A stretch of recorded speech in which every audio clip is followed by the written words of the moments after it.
Hello once again and welcome to the PokerStars Arena hosting the Sunday Million. For the second week running, it's a progressive knockout event, but whereas last week was part of the 50-50 series and was half price, this week a $215 buy-in, and with 8,906 total entries, that's a prize pool of $1.78 million. That means six-figure scores guaranteed for first and second. And once again, it's me, James Hartigan, and him, Joe Stapleton, bringing you the action. Hello, my babies. What's happening? What is happening, Joe, is that 112 players are returning for day two. And normally, we look in the lobby of the Sunday Million, and there might be one or two names we recognize. Pretty decent field this week. We have got, among the chip leaders, Sam Grafton, Sam Squid, and Andres Namath, Pro Beers, plus Hectic Mulk going deep in the Sunday Million for the third week in a row. Centaurus, who is a Sunday Million and W Coop regular, a high stakes regular in the mix. Samuel Woosden, European, is in as well. So an interesting field. And as I referenced, 100K in prize money alone to first and second. When you take into account the head prizes as well, the winner and the runner-up guaranteed a pretty decent payday today. Should be an exciting one.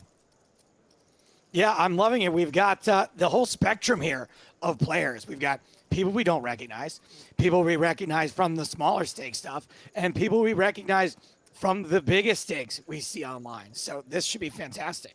Well, without further ado, let's get to the action, shall we, in our first feature table, which is headlined by Mr. Grafton, Sam Squid. Rather confusingly, Joe, as you observed, there is a player with the Homer Simpson avatar called Graf47. That's not Sam Grafton. The player who has Marc-Andre Ladouceur as the avatar is Sam Grafton. Oh, my goodness. And I hope everyone at home appreciates the fact that in real time, on screen, you can keep track of how many players remain. 108 of 8,906. That's right, 5 eliminations so far. And this is only the first hand, which has gone to the river here. Tom Silver with the better kicker. Any two versus you doing the betting. Yikes. This is a pretty bad spot for any two. You really don't expect either of these hands to be the worst hand in this spot. And just a call and a decent pot won by Tom Silver. So that was hand number one by virtue of simple mathematics. This is hand number two. You say mathematics, I say counting. Potato, potato. So who else have we got at this table? We've got Andres, who folds in the small blind. There has been a Gibbons from Graf47 limping under the gun and is outflopped by the big blind. The big blind special, Joe. It's in effect today. Pair of nines. You only get to call it big blind special if it's two pair or better. Okay. I mean, look at that. Sixes win. That's I the will, big blind special. I will allow it.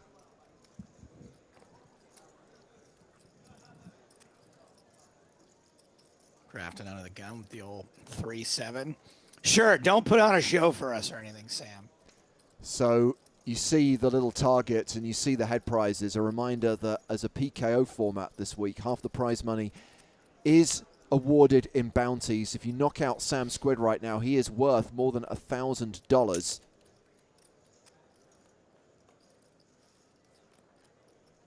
And Sam, currently sitting inside the top 10, has already taken 2K in bounties. We have got Andres and Graf heads up to this flop, and it's a pair of sixes versus King High. Yeah, that's a pretty impressive bounty for Sam. And I don't even mean that in my typical passive-aggressive way. It's actually just impressive. And I'm sure Sam has the stream on in the background for reference. I'm sure he's not listening. But just in case, Sam Squid in for one bullet only. No rebuys from the Squid. No, you know what? I knew something was up when I saw him retweet your tweet this morning, even though he wasn't in commentary. I was like, why would he do that? I was like, Because we actually get to watch him play, which is very exciting because you might remember, Joe, he won his first W coup during the last series, and we were streaming every day, but it was one of the events that we didn't cover. It was a one-day event which concluded in the early hours of the morning, and so we didn't get to see Grafton's heads-up battle with Steve O'Dwyer.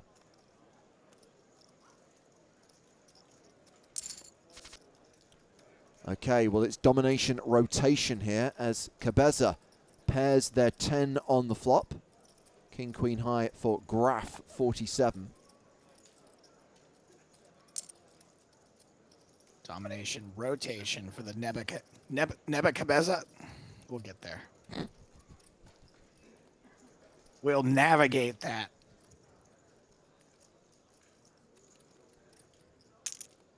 And the all-in, which will probably get the fold from Graf 47. I hope it's met with a fold from Graf 47. Sure enough. Let's introduce the third member of our broadcast team. We do not have Sam Grafton with us because he's in action. But taking a break for the Grund for one night only. It's ex-Flix himself, Felix Schneider's with us in the mix. How you doing, Felix? There he is. There I am. I'm good. How are you guys? Thrilled to have you here, in all seriousness. It's awesome to get to work with you again, and really excited about the fact that we've got Grafton at this table. Our secondary feature table is headlined by Pro Beers, Andrus Namath. I love it when you've got that mix, Felix, of players that we know, established pros, and then a few players that we don't know, a few wild cards, and no doubt a few people who probably qualified into the Sunday Million and are probably set to win the biggest scores of their career today. Yeah, reminds me of the PSPC. Sort of like a field where everybody plays against everybody else, and it's going to be a big battle. And especially with the bounties on, that's going to make for some big action, I think. Yeah, bounties inevitably induce a faster pace of play and make some decisions which would otherwise be borderline obvious. Ace-9 suited for Sam on the button. Blinds have gone to 12.5k, 25k, 15-minute blind levels on day 2 of this week's Sunday Million. And Tom Silver facing the raise with 10-8 in the big. Defends. Oh, flop better, Grafton. Easy. I mean, not to be a contrarian, but you can flop too hard sometimes. That is true. And I guess from Sam's perspective, you just want Tom to have a piece of this. And 10-8 of clubs on that board, nah. Super interesting check back by Sam on the flop, I think. Like one of the boards where he probably will be betting small a lot of the time because it's one color only, but he checks back and tries to induce some bluffs, which is a good strategy against that particular hand here. Well, decides to bet 89,100 on the river. Tom folds 10 high. Grafton up to 1.6 million. Has dropped out of the top 10, 13th in chips overall with 101 players remaining.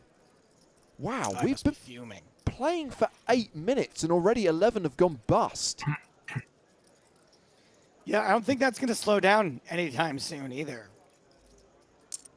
Especially with the bounty structure, I think people will be going hard after each other, especially when the bounties get so big and so interesting right now. Yeah. These 450k stacks aren't that big. That's true. Average stack right now, by the way, 881,000.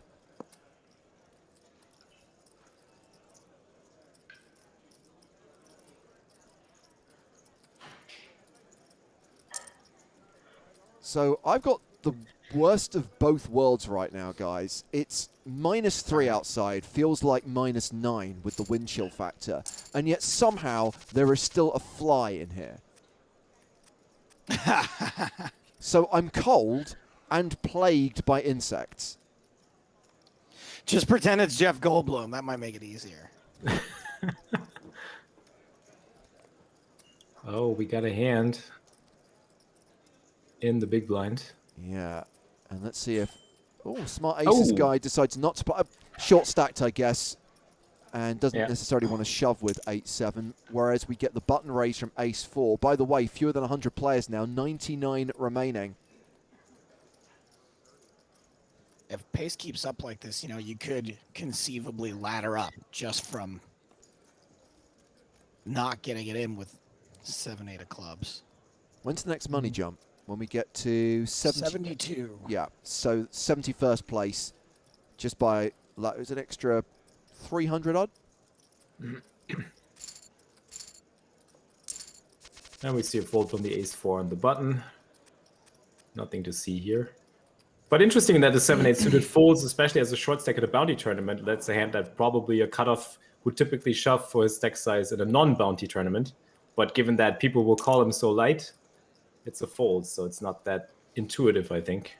Yeah, and it's one of those adjustments that we've seen players have to make in these PKO formats, Felix, is that your fold equity is massively diminished, especially if you have a sizable bounty on your head. Exactly. Same spiel with the deuces, I guess. I would not be surprised to see a fold, but he opens. Well, I don't know about any. Wait, do you mean spiel the way we mean spiel, or do you mean spiel as in what it means in German? I think I probably picked it up in some of the poker videos. I was just fascinated that some poker people pick up the German word that we use for this. And it's just basically like whatever, like the approach or whatever you want to call it.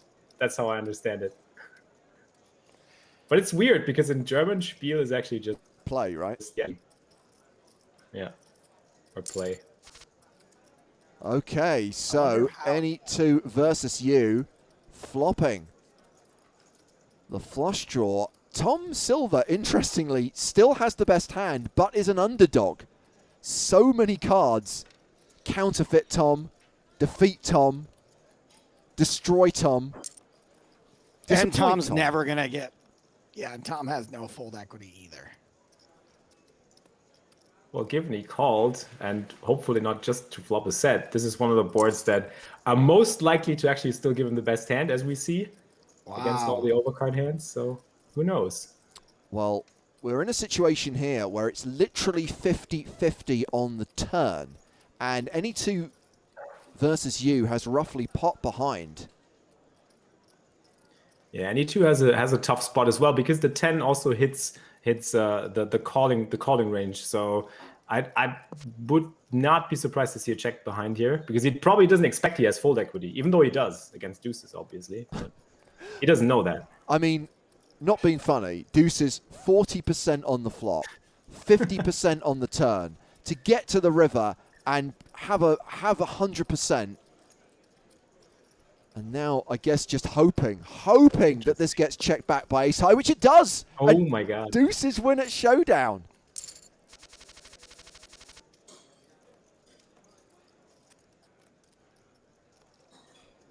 That's fun. Those are the ones that you're just like, you feel like you hit a one-outer when your hand's good at the river there. So tricky. Like you know you probably have the best hand on the flop, but you can't really get it to showdown in a good way, as we just saw. I mean, just one bet would have been enough, but well, there we go. Smart aces guy keeping their head above water. Updates on a couple of players at the outer tables. Samuel Woosden, European, has just doubled up. Came into the day fairly short, but now on 1.2 million. Meanwhile, Pro Bears is sitting on 1.4 million, so above average. And apparently, Patrick, keeping a close eye on Pro Bears' table, is playing his usual very aggressive style. I want to see, Joe, if Grafton picks up 9-10 suited and plays it as aggressively as he has advocated on many a live stream. Time to put your money where your very large mouth is. This is a super tricky spot for the small blind, given that he's short stacked and has a bounty. He just limps and tries to see a flop and hopes that the big blind doesn't go ahead and raises or jams. Oh, well, this is a pretty good spot for Lassioli.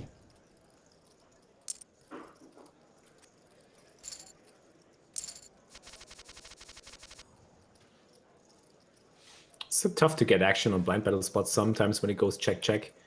Nobody really has anything. Ace Jack on the button.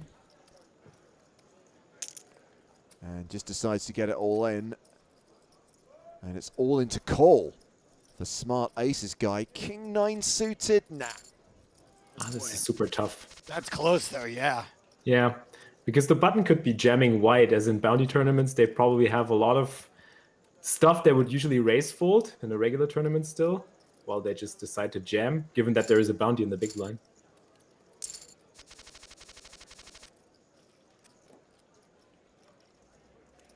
Andres, ace queen, raises to 55. Smart aces guy with pocket fives.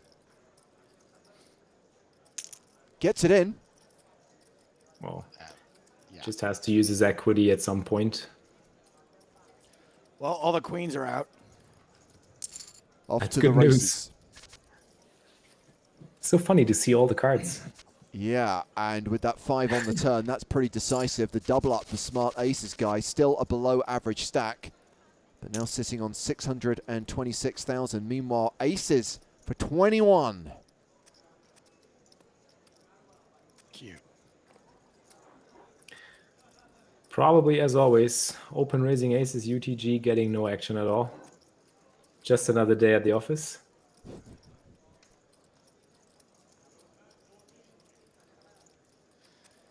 Just one of those spots where you're just excited to get aces and Yeah, nothing Felix, happens. what do you think about just open shoving there to at least give someone the chance to call you for the bounty? Well, there we go. He does get action, in fact, actually, by the 9-6 off. But yeah, given that he has a decent bounty on his head and a shorter stack, he might get some more action than he would in a regular tournament. So yeah, why not?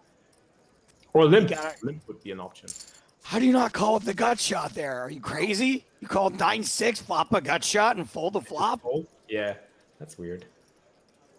Maybe suspicious of the way the short stack was playing that hand, though. And without the implied odds, maybe... Big blind special or GTFO? Yep, agree. Okay, well, I'm interested to see what happens here, because Tom Silver has opened with ace-10 suited. We get the call from 21 with sevens. Andres just calling with ace-queen, and 7 still good on a 6-5-5 flop. $1,000 bounty.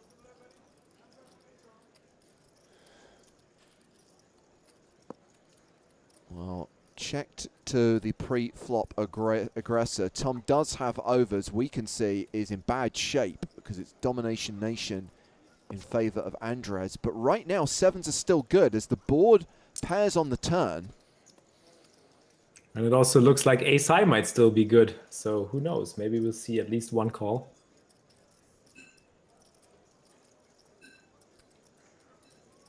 $61K, the bet from 21.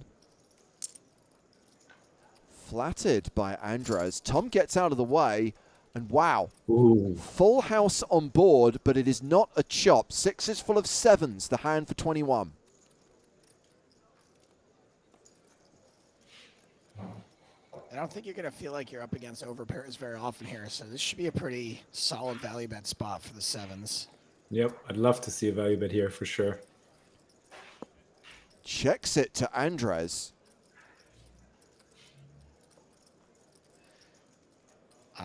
Don't know how often worse hands are going to bet. Maybe, though.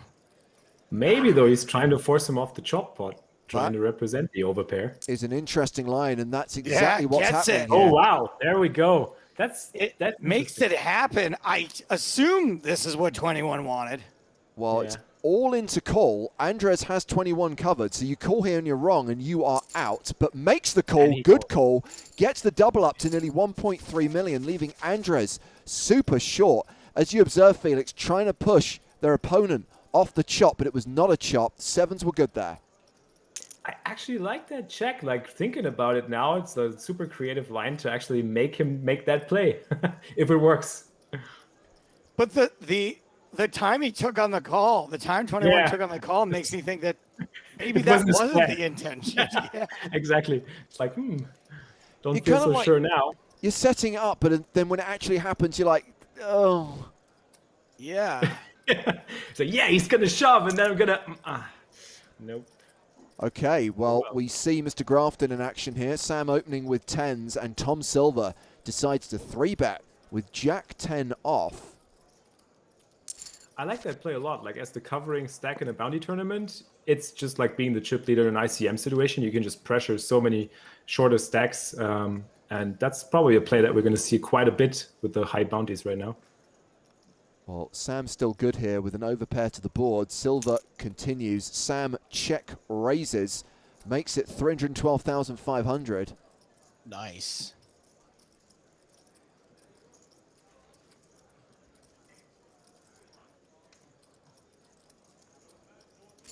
And Tom Silver folds. Grafton back up to nearly 2 million. Yeah, Sam's 10s needed a little bit of protection there, so I think he went for the check raise. And Sam knowing that probably Tom 3-bets him light. Sam Grafton back in the top 10, by the way, 7th in chips overall with 92 now remaining. This is the second and final day of the Sunday Million. It will play down to a final table and down to a winner tonight.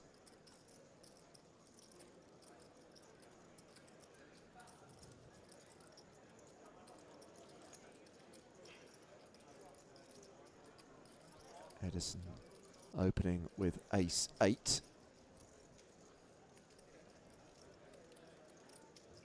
Man, oh man, King 10 feels so bad there. I don't mind the sit out. Yeah, honestly, it's like just played a ridiculously big pot, got the double up, need to take a few minutes. A walk for Grafton. Everybody drooling for that $1,000 bounty, waiting on the cutoff, and it's probably going to happen now. Yeah, they're going to get their chance now. Yeah. Yes, absolutely. Smart aces guy with pocket 10s, likely to be flipping once Andres gets it in with ace king.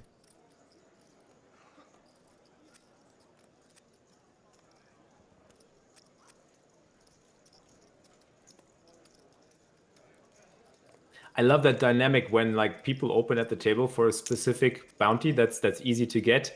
That makes everybody else consider shoving loser as well. Oh wow, what a flop. And that is going to seal the fate of Andres. KO. Bounty claimed, big bounty claimed by smart aces guy. $1,000 coin flip. And we're 22 minutes in and 22 players down. That's ludicrous. How many 10s do we get these days? Like, everybody seems to have 10s everywhere. It's the Paul Daniels, it's the magic hand. Well, Sam Grafton's had 10s twice in this orbit, and 3-bets, gets up over 2 million in the top 5. Chip leader right now is Res David, who's got 2.3 million. Here we go. What's he got, Joe, and what's he doing with it? He's got the 10-9 suited, and he is raising. Now, if the Grafton rule were in effect, he would not be allowed to fold pre-flop. So let's see if he calls here. He's going to know. He's going to be well aware. There it goes. Flops the gutter ball, the belly buster. Can you imagine if he's like, oh, I really want to fold here, but diamond. I know I'm on stream and I've made so much about this, I kind of have to play this. And now what? This is kind of the worst case scenario. Got diamonds. There's a diamond on the board. It's like the least amount he has to hit here to continue in this hand. Oh, no, he's paired his 9. Come on, it's all gravy. It's all Grafton. And there is the check from Tom Silver, which says, yeah, I kind of tried. Nice bet on the turn. I love that. Setting up a river shove. Really curious what the play is here, because you think you're probably pretty sure you have the best hand, but also you don't necessarily, like, there's so many bad rivers. Yeah. So guys, we've come across to our secondary feature table. This is where we have Andres Namath Pro Beers, currently playing a stack of 1.4 million, and some other players who we'll get to know. We've seen a raise here from Cartina. Raise and take it with Queen Jack. And what's really confusing is Kamikaze has that monkey avatar. Is it Mikita Bodziakovsky who has a very similar avatar? Yes. Might be, actually, yeah. It's so good to finally see those spots where you have where one of the guys has aces and everybody folds, and you just get to see what crap they all fold. So you finally come to terms with, okay, I raise aces and everybody folds. That's the kind of crap they have. Well, you're blocking a lot of other aces, aren't you? Yeah, you are. That's what we always forget. By the way, Sam Grafton has now become chip leader, #1 on the leaderboard with a stack of 2.5 million, 88 players remaining. Andrus Namath opening here with King Queen. You know what probiers actually means in German? No. Try it out, like with an E-I, no, E-I. I like it. Probiers. It's funny because every time I read a screen, it's like, I'm gonna try it. Let's try it. Well, whatever he's doing, you probably should try it, as we established when we saw him win not 1 but 2 WCOOP titles last year. Nearly $20 million in online earnings, one of the most successful online players of all time, playing from Hungary and going deep in this week's Sunday Million. Try it out. I like it. Meanwhile, Kamikaze has the single biggest bounty available, nearly $2,000, facing the shove here from Ryben. It's a perfect name for a bounty tournament, Kamikaze. Interesting spot. I'm not sure what I would do here because it looks so lucrative to go get that bounty.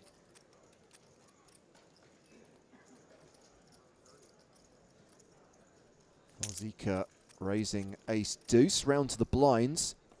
Poker Dave. I remember Poker Dave. We've done some commentary over Poker Dave. Are you sure that was Poker Dave 476 and not Poker Dave 234 or Poker Dave 379? I am not sure of that. Yeah. There's a lot of Poker Daves out there. I like them all equally. I couldn't possibly choose a favorite Poker Dave. Oh, aces for Kamikaze. Again? For the big stack. Not a lot of hands here, though. It's always the same. The only hand, maybe, the old sourdough, folded before it even got to the aces. And it's Gremio CEM who calls and does pair their 7. Should point out this is a very short stack. This might have been a stop and go. Nope, checks it. Pretty good flop, though, for a 10-7 once you call it. At least you beat some hands.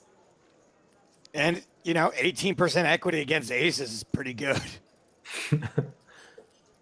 I'm curious to see if he just calls or check jams in this spot. Yeah. He goes for the shove. Check jams and aces will hold. Gremio KO'd. Another bounty for the bounty leader. Kamikaze now worth 2,400, but with nearly 2.6 million, Kamikaze playing from Brazil is the new chip leader, so that bounty not currently in play.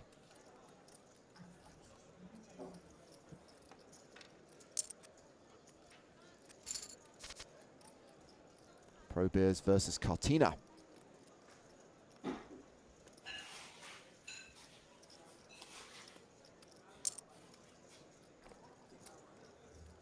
We're going to have some massive bounties by the end of this tournament if we've already got 4-figure bounties now with 84 players left. Yeah. For sure. Well, Cartina's still ahead with Queen High. Pro Bears still with the up and down straight draw. 6 on the river. I like the turn bet a lot. Makes it a very tough spot for an open-ender to continue. Even though he just has Queen High, the board favors him as the raiser. So if he fires the flop, I think firing the turn is the right play here.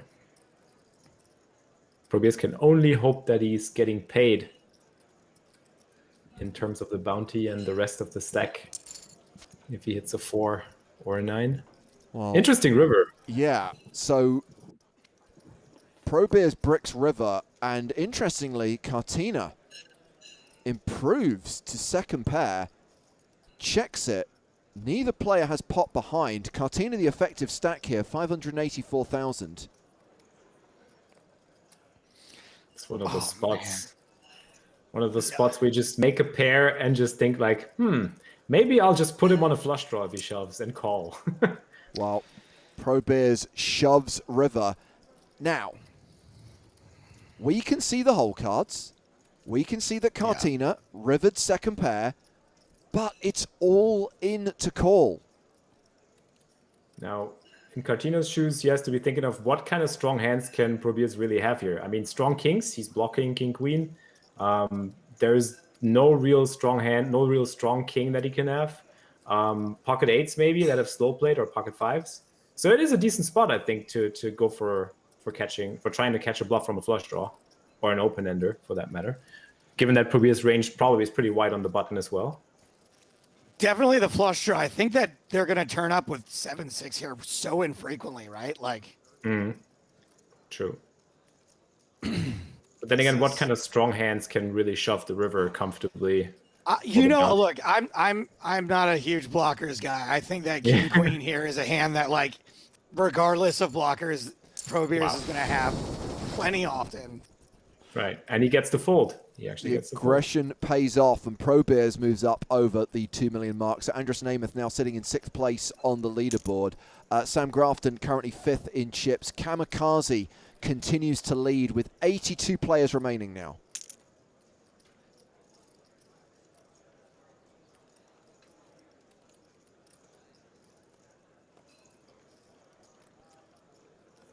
Chip leader using his stack to pressure all the others. Yeah, 3-betting out of the small blind. And good spot to 4-bet shove. Does get it in. And he goes for the 4-bet shove. You're just always getting called. Okay, so far so good.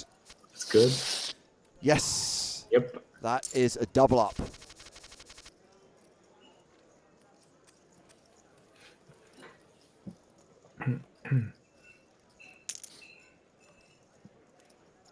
Some playable hands here. King Jack suited probably gonna want to call and see a flop, or even 3-bet, given that they cover the open raiser.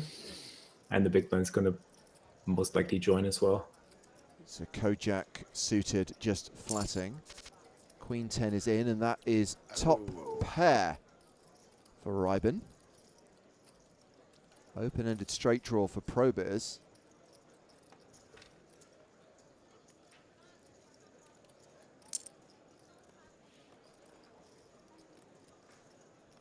And 2 overs. And there and getting jammed on. Is the check raise all in from Reiben. And can't see the size of the bounty, but yeah, kind of feel you've got a call here.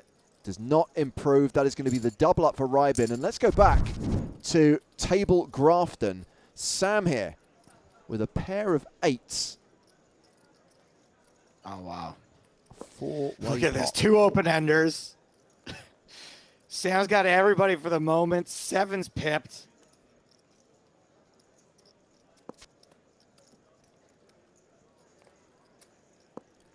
And everybody bricks the river. Edison straight draw doesn't get there. 21 straight draw doesn't get there. Sam wins the pot. And Sam second in chips right now. Dry Impact is back in the mix. Another player having further success, having featured on this stream in the last 7 days. Dry Impact from Romania. You're Romania. Is current chip leader with a stack of 2.5 million.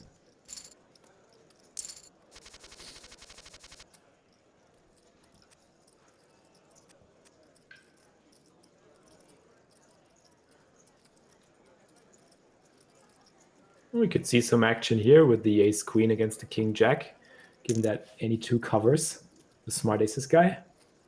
And he has a huge bounty. It's going to be interesting. Oh no, he folds. Instead, it's the mighty 9-5 suited Felix that decides to go to the flop.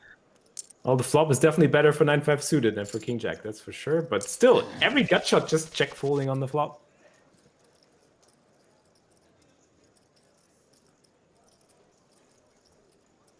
Is calling and trying to hit draws out again? I was we're wondering- gonna see in 2021. I was wondering the same thing. Like everybody's just looking for that check raise spot or folding. So the 10-7 open, the ace-king 3-bet, and a fold. Feels so bad to raise fold that. Yeah.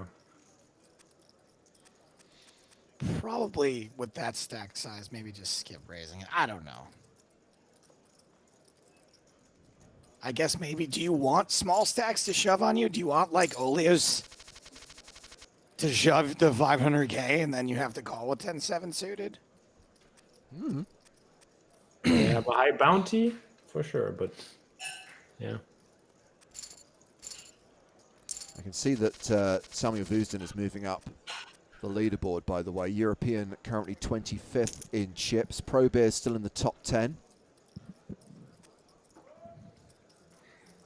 And pocket eights for Oleos, who opens. Sam Grafton flats in the small blind, goes to the flop.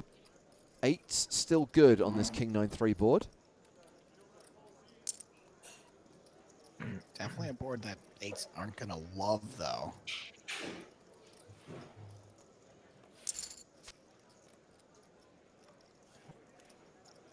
Sam flats there. Maybe eights give up.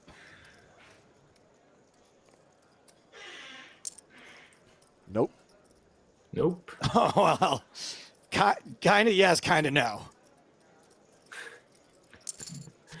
I think it's gonna. Oh wow, he still calls. Barry Greenstein rewards Sam Grafton, who picks up that pot and retakes the chip lead. 2.7 million. 79 players remaining now. That was definitely an interesting turn play. And blinds now up to 17,500, 35,000. Blinds increasing every 15 minutes. And now the all-in from Oleos with ace-queen. Artisanal sourdough in the small blind. The bounty is not that high, so he probably isn't that interesting as a short stack. But we might see a call from the ace-5 suited. Yeah, there we go. A reshove even. Oh! What a sweat. What a sweat. What They don't a make it sweat. easy, do they? Yikes. You see all those number cards, you're like, I'm boned. Blind v blind, ace-9 for any two versus you. Queens for Edison. The flat from any two. This could be a limp shove from any two if he gets raised now. Yeah.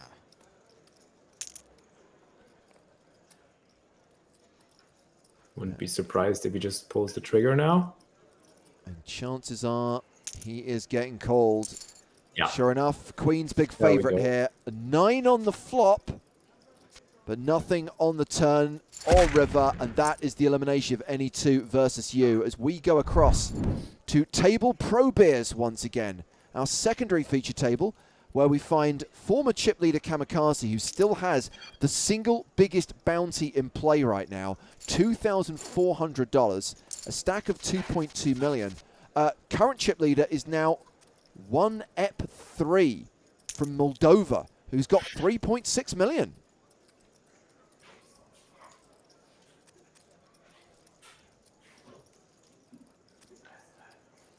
Love me some Moldova. Mr. Justice, Domination Nation, Kamikaze. I mean, it just sounds Old, like small, nice No one. action. it sounds like the pilot of a really bad CBS Sunday night drama. Mr. Justice, 8/7 Central. I mean, if you watch this, I had the same thought, except there was Mrs. Justice last night. With the Queen Latifah Equalizer premiere. Oh yes, that genuinely was on CBS last night. So we have got a set of 9s for Zika. The gut shot, the belly buster for Reiben.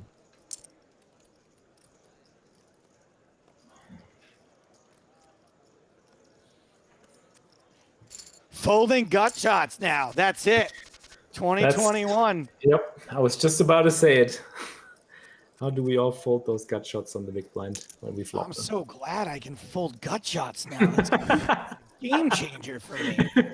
It's like you have a clear conscience now, right? It's Well, just like, if we can only finally, start thank folding you. open enders, I might actually start cashing occasionally. Joe, what did you think was going to happen to you if you folded a gut shot, that you were going to get brought before Mr. Justice, who would decree that you got fined or couldn't play poker anymore? Well, also it'll be great when people can start folding their gut shot draws against me. So we can all be clear of gut shots hitting anywhere, and we just like, okay, so this guy never has a straight because he's not calling gut shots on the flop.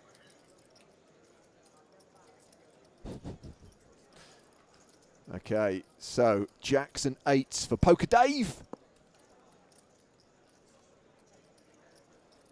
These are the Daves I know.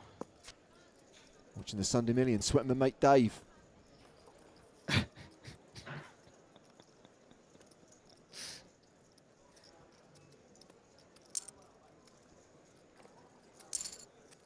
Wow, nine's call. Average stack right now, 1.18 million with 75 players remaining.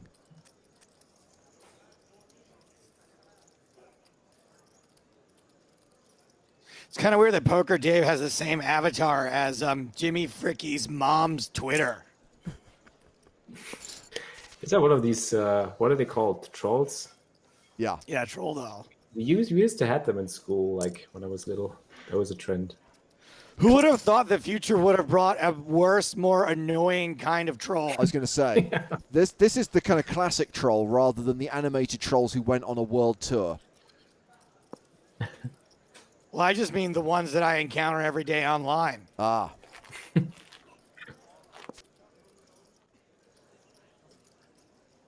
Hey, look at that. Somebody made a gut shot. There you go. Gut See? shot. See, it happens. Belly busted.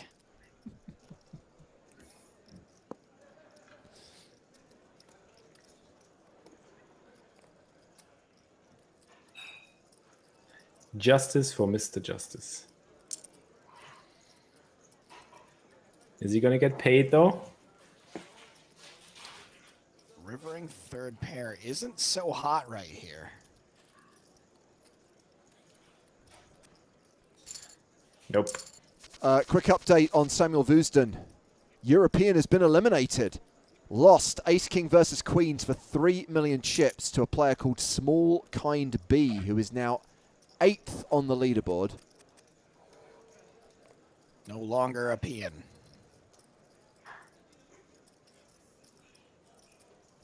Meanwhile, see Pro Beers go to the flop against Small Kind B. Oh, there is Small Kind B, who eliminated European. Been moved to this table and has the nut flush draw. And they hit their... It's a gut shot. There you go. Oh, no. 3, 4, 5, 6. That is a straight.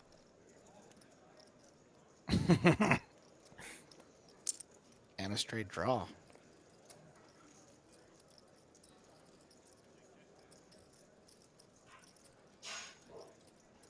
Four extra outs for Small Kind B. To a chop. At least. Oh, wow. This is gonna be music in Probeer's ears.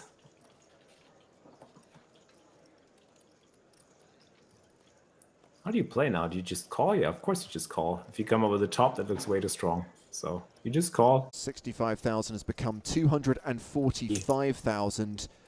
The re-raise from Pro Bears. What a great spot to get value. How do you... You do not, and you get there.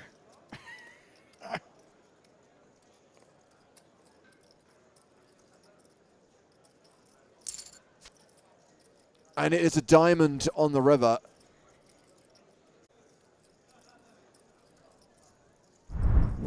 Well, let's go back to Sam Grafton's table.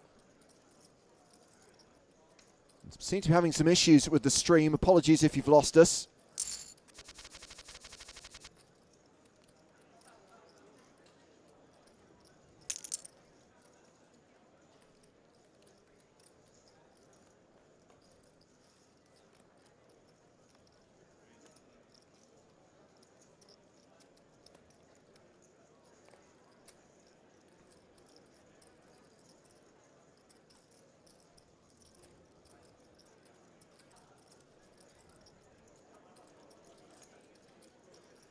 Hello, James.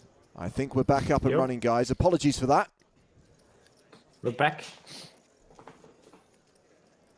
So Pro Beers got done there on the river. In case you missed it, the diamond came. Pro Beers lost with a straight to the flush.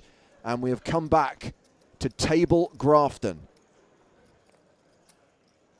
And after eliminating Andrus Namath, Small Kind B is now chip leader, 4.2 million.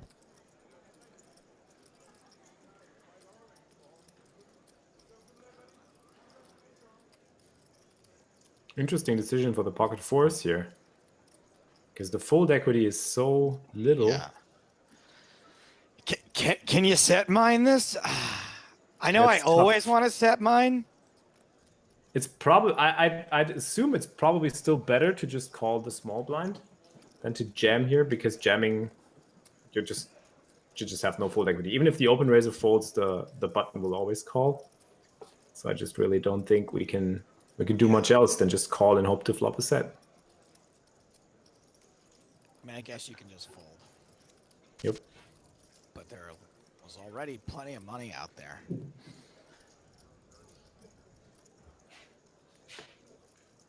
We don't play this game to not try to hit sets. Poker Dave folds the queen jack. Poker Dave. Always good to have my mate Dave with me. Cabeza on the button, ace-6. Just folds. You know what? That's kind of weird. That's kind of weird. I would have expected an open jam. I think an open jam is fine here with ace-6 off. I wouldn't min raise anymore at that stack depth.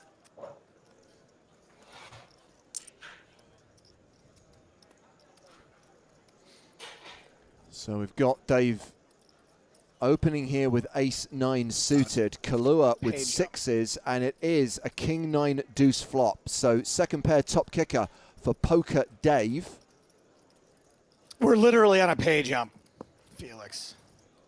Good. How much is it now? Good observation. $300.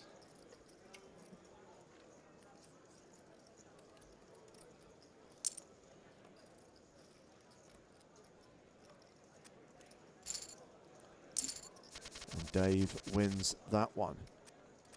Yeah, so we might see a few players stalling a little bit as we get closer to the bigger money. And as Joe just observed, now that we are on a pay jump,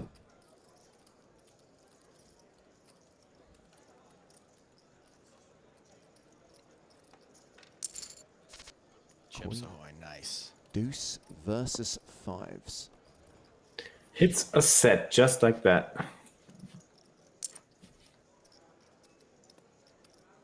Now this is one of the boards that hits the big blind's range pretty hard, so I wouldn't be surprised to see a check raise, but if he just knew, he'd probably just call. But this is probably just going to get folded by Sam, I assume. Yep.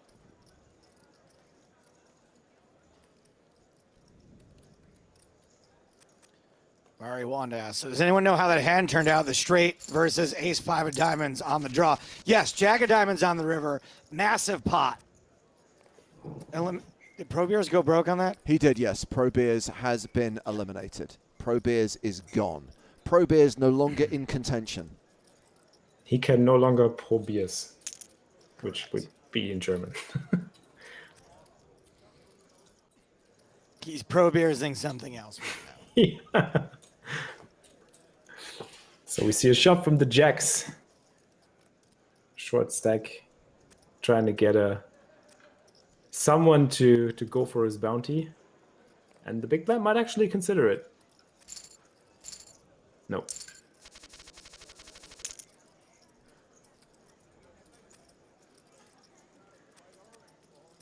Well, here's under the gun. King Jack gets another King Jack to fold.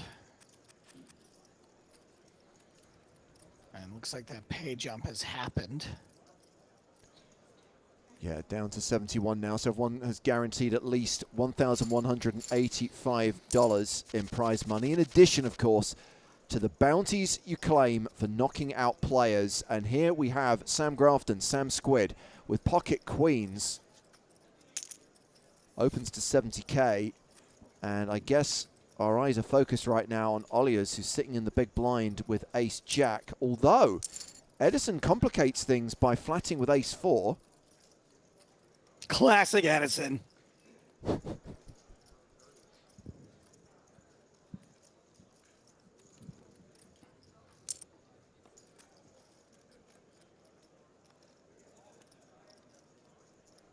You gotta love that check, because that check gets the worst hand to bet.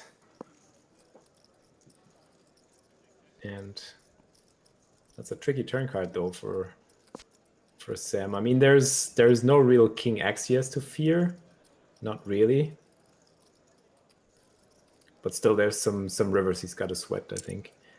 Now this is interesting. That's 280k on the river. Just ace high for Edison 82, who folds. And we are going across to our new secondary feature table where we find chip leader Small Kind B playing 4.2 million right now. And you may have seen that the blinds have just gone up to 20,000, 40,000.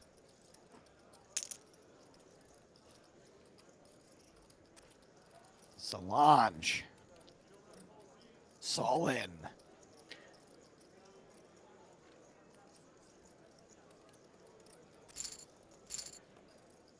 Nobody wants that small of a bounty. That's just $75, right? Yeah, that chip's worth a little bit more, probably, at this point. Solange may be getting it in again here with King Jack suited. And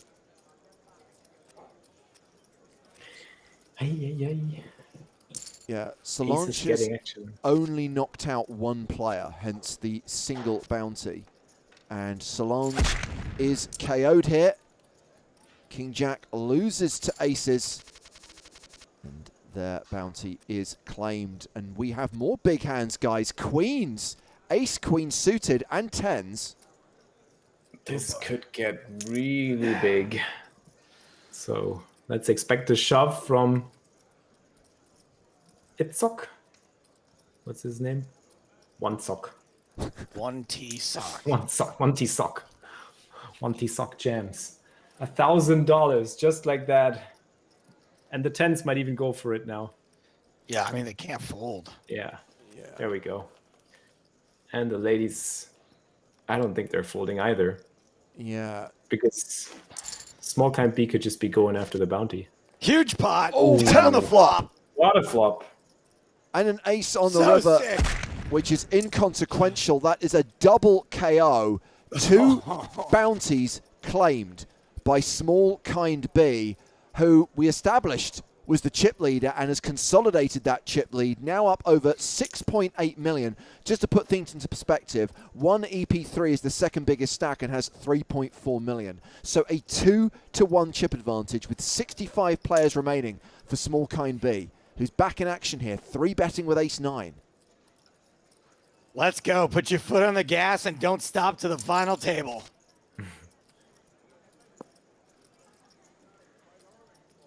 Good board for him to fire, given he has the ace of hearts. So probably going to see some small C betting going on, and then some barrels on the turn if it is a heart or a higher card to the board. Play the rush.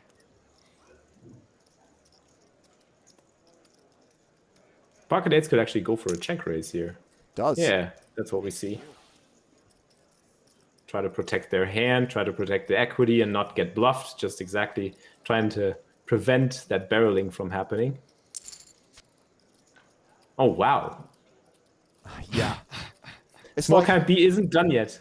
I've got the chips, I've got momentum, I've got run good, I'm worth the most. My bounty's like nearly 2.5K. I'm going to blow you off this pot. You just try it. You come at me on the turn, just try it. Come at me, bro. Well, he is. I mean, credit to Nick, and gets the job done, and that's going to take us to the first break. And what a first session, guys. We started with 112 players, and we're already down to 65. And we were just following the chip leader there. Small kind B, ranked number 1 right now with 6.17 million. Sam Grafton's still a big stack, just outside the top 10, 12th in chips, with a stack of 2.4 million. A 5-minute hiatus in the action, and then we will return to the Sunday Million as they play down to a winner tonight. Talking of winners, big sporting event last night. Felix, I've never asked before, do you follow American football? Are you interested in the NFL? Not at all. I'm sorry. No sports really other than poker. Even if it's the Super Bowl, which kind of, to a certain degree, transcends sport? No, it never really got to me. Okay. But I can understand. I mean, I live next to a stadium in Cologne where there's a big soccer club, so I can understand the hype, but it's just not for me. Joe, did you see any of the show, let's call it, last night? Yeah, of course. Look, I'm not really a big sports guy, but this past year when we're all, spending way more time at home, I've been into whatever is the big event going on. I watched Royal Rumble last weekend. And some years I sit out the Super Bowl. This year I did not. This year I was kind of a little bit more into it than usual because of the whole sports card thing that I've been into more recently. I forgot about that. Of course that was going to play into it. Yeah, look, I've been picking up Tom Brady and Patrick Mahomes cards nonstop for the last 6 weeks or so since I've been into this stupid hobby. And I wanted to see how some of those players were going to do. I've got a lot of Edwards-Hilaire rookie cards and a lot of Travis Kelce cards that I was hoping would bump up in value after yesterday. I don't think that's really going to happen. No, I mean, as you know, the time difference doesn't really favor watching it live in Europe. I watched the first quarter, and I'll be honest with you, I could see with the pressure that Mahomes was under and the fact that he was just going to the ground every 5 seconds and no one seemed interested in catching any of the balls he was throwing, it did seem that it was going to go the way that it eventually went. So I'm quite glad that I quit when I did and got a good night's sleep. Now, because I have the NFL Game Pass subscription, I'm able to watch the US broadcast from CBS, so I get to see the American commercials. And I think what was evidenced last night is that clearly advertising executives and creatives are feeling the impact of lockdown as well. I don't know what they're smoking, but there were some weird-ass adverts running during last night's Super Bowl, from flat Matthew McConaughey to John Cena driving in a pink sea of Mountain Dew to whatever the hell was going on with Will Ferrell in Norway, Sweden, Denmark, or wherever it was. It was weird. The Will Ferrell one is, of the ones you mentioned, is the only one I actually kind of enjoyed. I liked it. Yeah, there was a lot of head scratchers and a lot of, I don't know. I think that, viewers at this point are kind of savvy to when they're being pandered to. Yeah. And there was like a whole lot of pandering going on. Like, me, James, I'm kind of a big softie when it comes to like caring about the world. But now that companies are doing it, I'm like, am I wrong? Like, now that I'm on the same side as Pepsi, like, am I on the wrong side of things? Oh. So the one thing that I did want to check out today was the halftime show, right, which was The Weeknd. And I know it's become already a meme on social media, but the bit when he's like spinning on the handheld camera in like the light corridor, I almost threw up. That was obnoxious. I actually really liked the halftime performance, but I would have enjoyed being at that concert, but I don't think it was necessarily what the world or the sports audience needed. And people got upset last year with the sort of sexuality of the performers.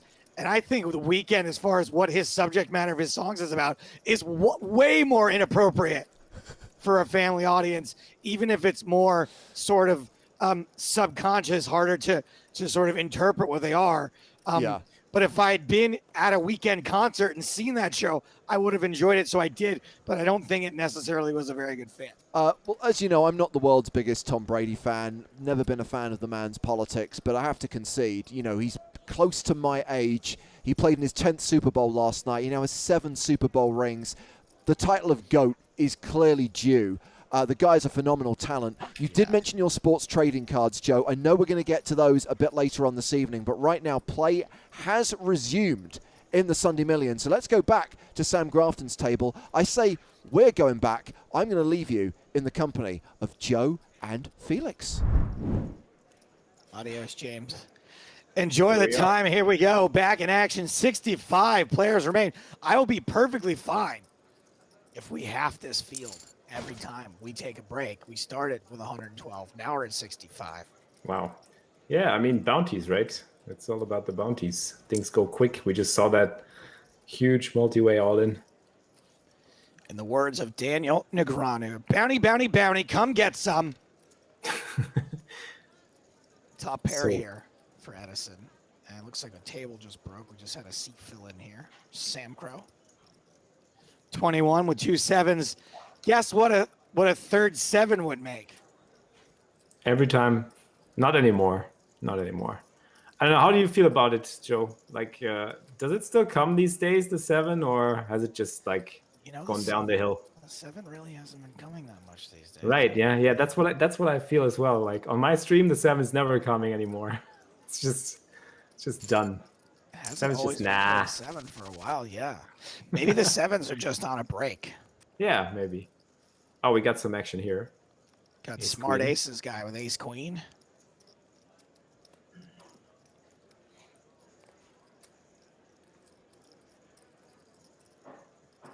And big blind's 40,000, so just a he might actually big blind stack. He might consider jamming pre-flop. I think that's a decent. And poor 21 is not going to know what they walked into. It's going in. Domination Nation. Queen eye flop, only 1 diamond, and that's it on the turn. 21 busted. Not even a sweat.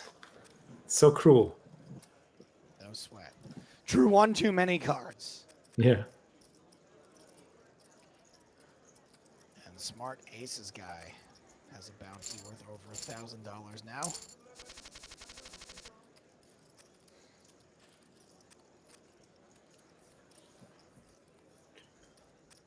I guess this is going for maybe an open race with Queen 7 suited, yeah. And King 10 suited, most likely defending. Kilua does in fact defend, has the best hand right now with King High, Jack 9-9 on the flop.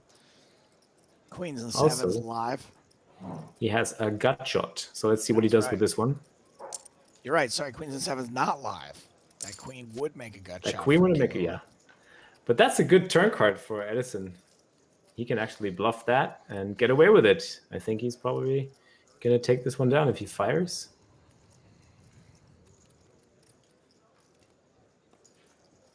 He doesn't even need to bet big, I think. He could just bet really small. Yeah, third of the pot. There we go. And it's probably going to get the job done. Queen high takes it down. Does in fact get the job done. Edison 82, 7th in chips right now. Pocket queens for smart aces guy. There's just no better feeling than having such a big stack in a bounty tournament and just covering everybody else at the table. That just feels great. I wouldn't know. Me neither. Set of queens here for smart aces guy. 6s have missed entirely.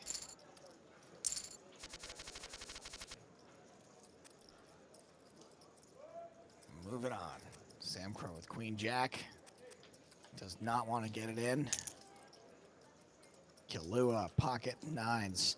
Still the stars nuts, though. That's one hand that hasn't failed us. Yep, that's true. Oh my God! Look at that flop. That's gonna go crazy. Poor Set Sam. over set for Sam Squid. I don't think he's gonna get away from this, except the river comes a diamond. This could be the Maybe? worst thing to happen to Squid since Japanese food. Oh my God. He definitely wants to get more money into this pot. I'm pretty sure. Yeah, and he's raising the turn. Oh my God, he's not feeling well about this. Sam can't get away and cannot hit the one outer on the river. Sam Squid. What a cooler. Smashed. Squirted. What a cooler. Inked all over. Eliminated. In 59th place for just over $1,100. Well, And he had such a nice stack, and then you get cooler like that. This is just pretty gross. cruel. Super lucky, I believe, is what we're hearing here from Kilua,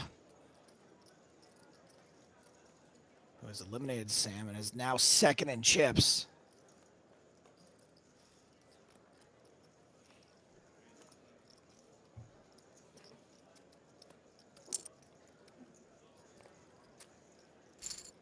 And Edison versus Kilua. Edison's going to take it down with the queens without getting to showdown.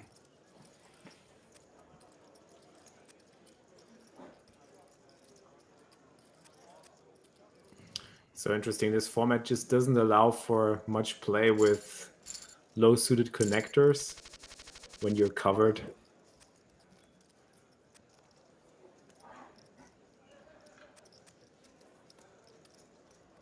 No, button. Around to Sam Crow with the sourdough suited artisanal style.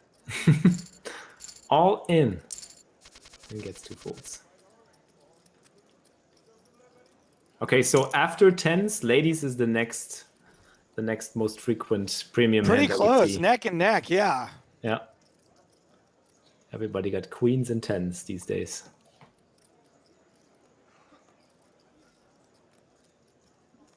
And Edison once again.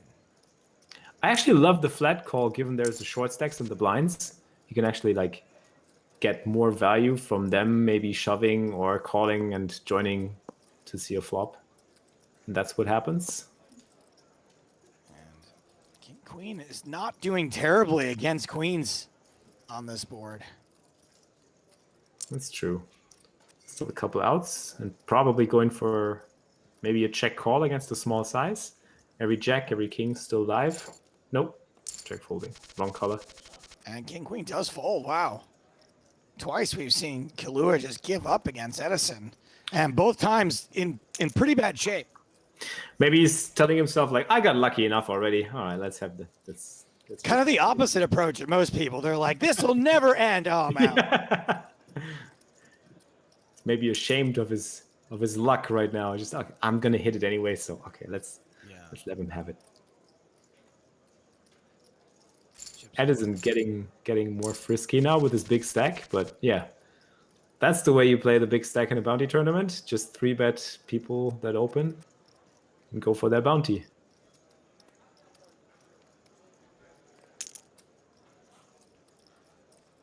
Now, Hattie has a good spot to actually shove with his stack. Hattie, ho, just calls. That's always the same consideration you have to make. Like, do you shove and deny somebody his equity, but you don't only deny his equity, you also deny him the chance to bluff him off the hand, and that's what's probably going to happen here. Edison gets to bluff Hattie, maybe gets to bluff him off his hand and his equity. So that's the downside of just calling.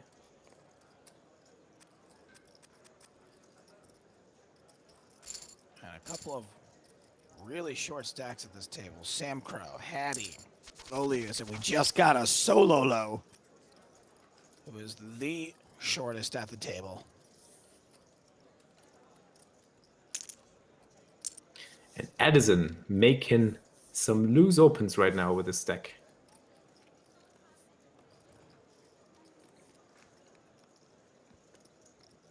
I wonder if a light bulb went off. That's a good one, actually. Wow. Jack 10 suited getting frisky and jamming. And now Smart Aces guy has a great spot to go for the bounty. Yeah, Cabeza getting caught in the Raptor attack here, realizes what this one over here is up to, doesn't realize there's a clever girl. Oh, gets a fold from Jax. Wow. Wow. That's sick. Never mind. I don't have it in me. Joe, I just have to, I don't have it in me to fold Jacks in that spot. I wouldn't even have it in me to fold 10s or 9s or, I don't know, any pair really. Maybe 8s. As I think about it, I'm like, nope, 8s. I'm probably calling 7s. I think maybe 6s. I might fold 6s. Pocket Jacks again for Smart Aces guy. And it's going to have an easier time with this as Sololo shoves ace 7 of hearts. Gonna have to fade an ace. Looks like they're pretty live. And it's a king high flop, 1 heart. A sweat. And Jacks hold up. Jacks do hold up. There goes Sololo, 888.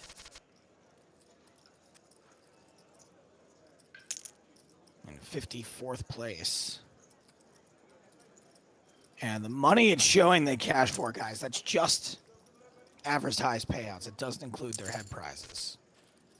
Again, I really like that flat call. Big stack against big stack. You actually just want to keep the chance in for the short stacks to go all in or to join the pot so you can get their bounties. And that's a perfect flop for Smart Aces guy. He played his ace king really smart now. Kalua's in a pretty bad spot with top pair. Wow. Very good kicker. Wow, Kilua must tell himself, like, what is he actually representing here? Ace 9, pocket 9s? Does he have a deuce? Doesn't make any sense. What kind of bluffs can he have?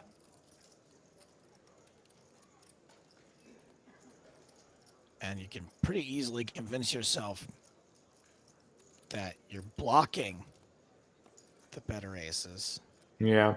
Then again, though, like, since he's the covered stack, why would he want to bluff here against the bigger stack who's more likely to call him down? Weird spot. Weird line. I would have expected just a call in turn. Wow. Good fold. What a fold. Good Great fold by laydown. Kilua. Yeah. Yeah, Kalua lays down the dominated ace. That's a play I think many of us should take under consideration. Just occasionally folding earlier in the hand to not get ourselves into even worse spots in rivers and turns. Chips ahoy with pocket 9s. Yep. Wow. And there's the shove from Hattie and the call all in. Well, the reshove for 8,000 more. Chips ahoy with the opportunity to bust both players has the best hand. How do you get away from this? You can't. You got stars nuts. It's an all-in party. You can get all the bounties. Like, why would you ever want to fold here? Don't fold, please. Well, we can see the cards. We're easy to talk about this, but I wouldn't 9's fold. fold. Wow. Sick one. And it's an ace on the river. So if you like to play results, which I do, Chips ahoy made a great decision. Again, like, I've done a couple. Like, I'm no way near to where I want to be in bounty tournaments, but I've studied quite a bit with calculations, especially like with multi-way simulations with pairs. And the only thing that I've come to know is that, like, even the medium pairs, they have such high equity in multi-way all-in situations with bounties involved that I just can't get myself to fold. I have like 9s or 10s in such a situation anymore. I just can't.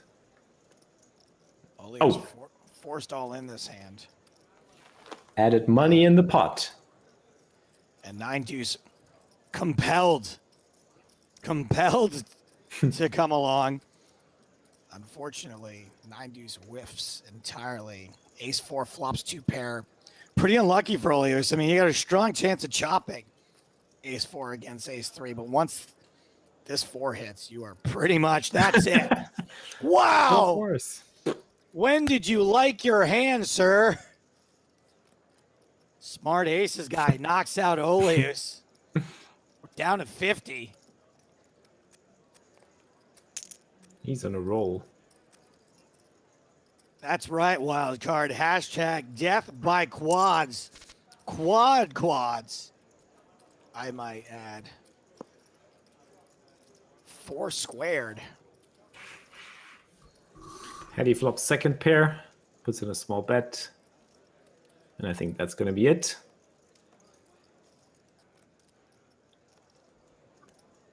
Yep. The force was with him. Haha, nice. Ace this guy. Had to pull that one off. Ace jack. Now, are we going to see a shove? Yes, we are. Short stack is all in. And the tens are back. Again, tens. But maybe it's just like one of those moments where you tell yourself, well, if I tell you about all the cars that are driving around, there's more blue cars than red cars, you start realizing, you start seeing more blue cars because you think there are more tens out there, but actually there aren't. Ten's doing a little bit better than usual with the ace and jacks out. And so is Sam Crow out now. Kahlua continues to be the killer here. Kahlua up to almost 5 million in chips. So what is he going to do with the deuces? Just set mine? Yep. Why not? It's got enough chips. Yep. Holy. How do What these guys a run do that? for Kahlua. Is this 3 sets Yep. in the last 15 minutes? Yep. Just call. No, don't raise. I love it. I love to be the chat pro in this one. Kahlua. Second in chips. Don't forget, small kind B is like far and away the chip leader. It's going to take a while to catch up to small kind B. Kahlua, second in chips with 5.2 million. Third in chips is Assel 007 with 4.1 million. Kahlua folded deuces this time, though. Huh. I mean, I guess you're like, I can't hit 2 sets of deuces in a row. Yeah. You gotta balance your ranges. Bill Hell Muse involved here versus Edison, who has 7 deuce. Moose.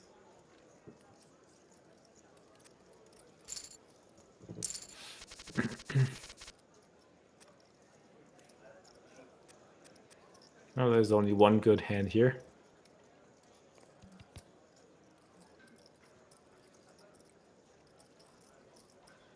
I'm just curious what people are going to do with all those crappy hands. It's good to see that from time to time, just watching everybody play and just getting an insight into how people play the crappy parts of their ranges. Fold, it seems, which is good. Comforting. Yep. Good to know we're not getting bluffed with jack deuce that often. Yeah.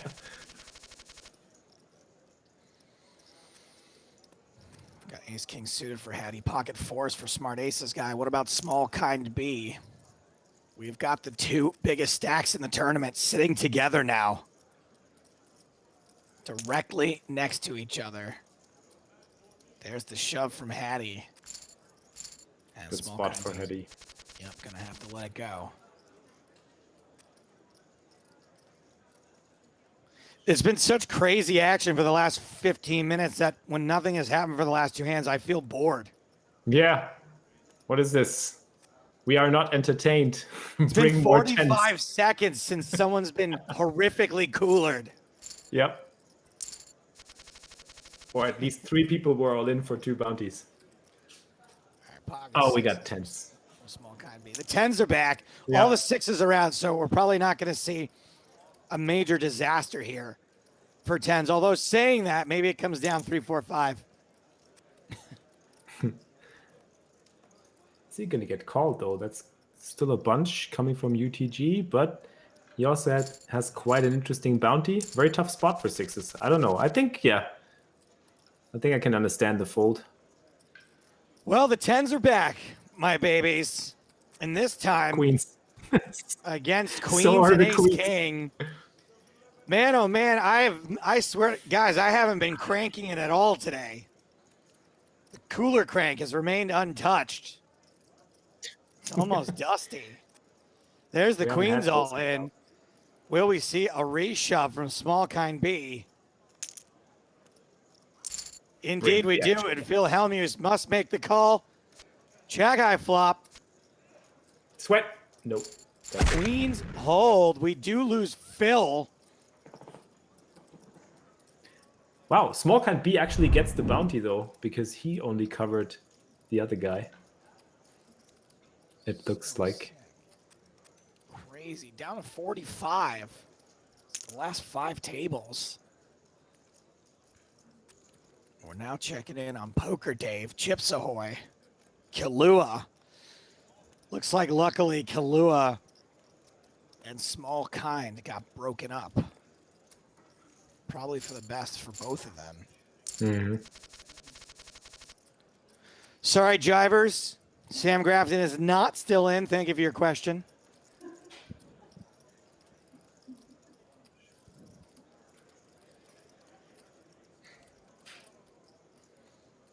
Ace 10 still considering and then folding. Could have been a shove of 13 big blinds. Big bounty, so you're probably not going to get folds. $1,800 bounty.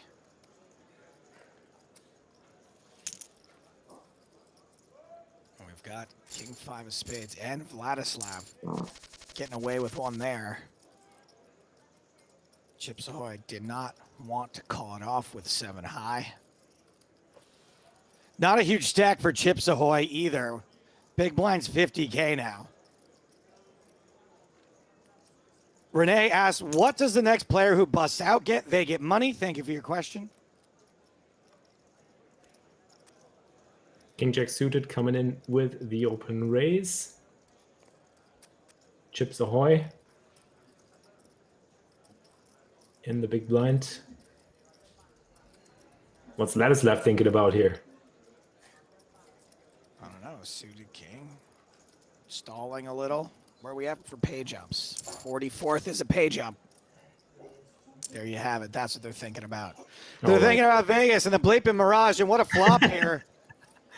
Sil Skyer out flops King Jack of total Ozer. One heart out there. On that board, I'd probably expect him to raise it, given that it's such a drawy texture. Yeah. Yeah, and he actually jams, making it look like a draw. So I think total loser. Yeah, man. Does make the call. He does have some equity. A king. No sweat on the turn. Too late for hearts on the river. Total loser. Now down to just over 10 big blinds.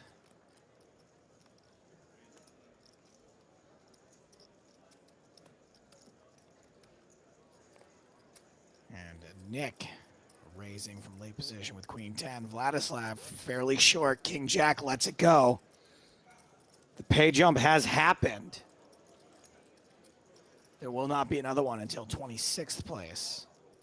Everyone now guaranteed $1,689 plus bounties.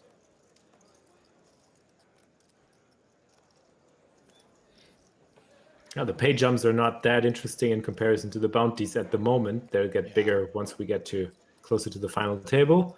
But yeah, the bounties are still very, very interesting and very high at this point of the tournament. Yeah, the next pay jump is pretty cool. We've got the all-in sevens versus Queen 10. The 7 does not come. And there goes one play out in 43rd.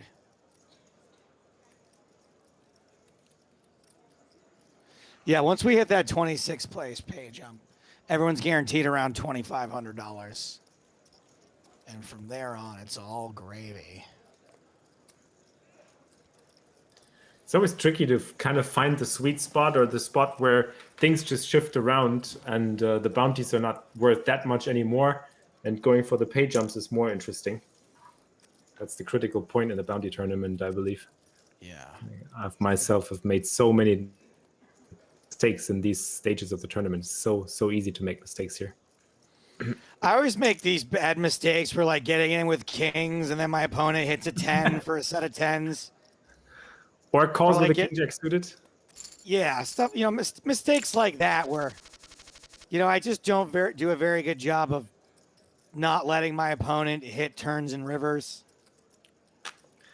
Well, you can't call that a mistake, but I get what you say, yeah. Skyer, Jack 10 suited.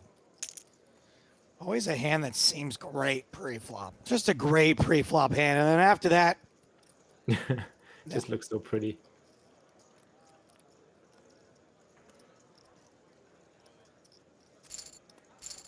it's kind of like a dating app. You're like, oh, there's so much that could happen. And then you realize, like, nope, it's actually not.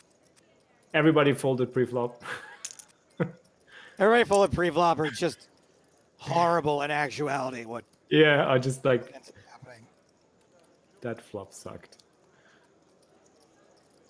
So Skyer raising deuces, 8s for Hattie. And Nick with ace tray in the big does not have both these players covered, but decides to take the more aggressive route.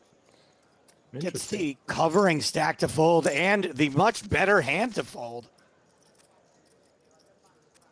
What's up, Wicked Zealot? Good to see you. Crazy Carl, I saw you in there. Hey, gang. Thanks for hanging. Watching the Sunday Million play down from 39 to a winner. $100,000 going to first and second place, but it's a bounty and a big one, $215. So lots of bounty money will be in play at the final table. Nick jamming on Vlad. Vlad with an ace. Vlad's played relatively tight, but does call it off with the ace. Needs to hold. Sweat a 7 or a queen. That's a queen. Vlad impaled. Out. 39th place. It's just one of those spots in the blind battle where you go like, let me go through my Nash ranges. Is it a shove? It's close. Well, actually, there's a huge bounty. I'll just shove. 10s again. I mean, how far behind could you be? Kalua in a weird spot. Calls it off. Hattie, the big favorite. 3 clubs on the flop. Kahlua loses. Hottie, hottie, hottie ho. And blinds are up. 30,000, 60,000. Hattie now with just about 3 million.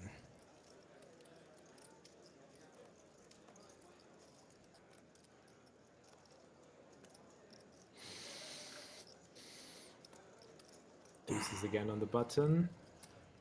And King Jack in the big blind. But we still got this little matter of settling up the sourdough under the gun. There it is. Bye-bye. 7-10 suited for Nick. Oh, wow. Coming in for a raise. I feel like the longer Hattie takes to fold under the gun, the more likely Nick's going to raise 7-10 suited. When it finally gets there. You're like, come on. If it just folded around, Nick would have folded. Yeah, and he goes like, now I'm going to play it out of spite. That's right. Now I'm playing this hand. Gets outflopped by King Jack. Second pair for total. But actually has a decent chance at winning this pot by bluffing. He doesn't choose to do so, though. Now semi-bluffing. All right, let's see. Well, I assume, given that the King Jack only has a pot-sized bet left, this might actually go all in and call. Yeah, there we go. Second pair calls. And 10-7 gets there. Oh, boy. Goodbye, total loser. Who wasn't a total loser? Yeah. Did in fact. Right call. Yeah, did in fact win $1,600 in advertised prizes and not much in head prizes, $250. Okay. See, Joe, that's why we don't get the big stacks in bounty tournaments, because we go about with discipline and fold the 10-7 suited no matter what. But this guy, he just went like, I'm gonna raise this. Oh no! I raised the 10-7 suited. You raised it? I just missed the river there 100% of the time. Good point.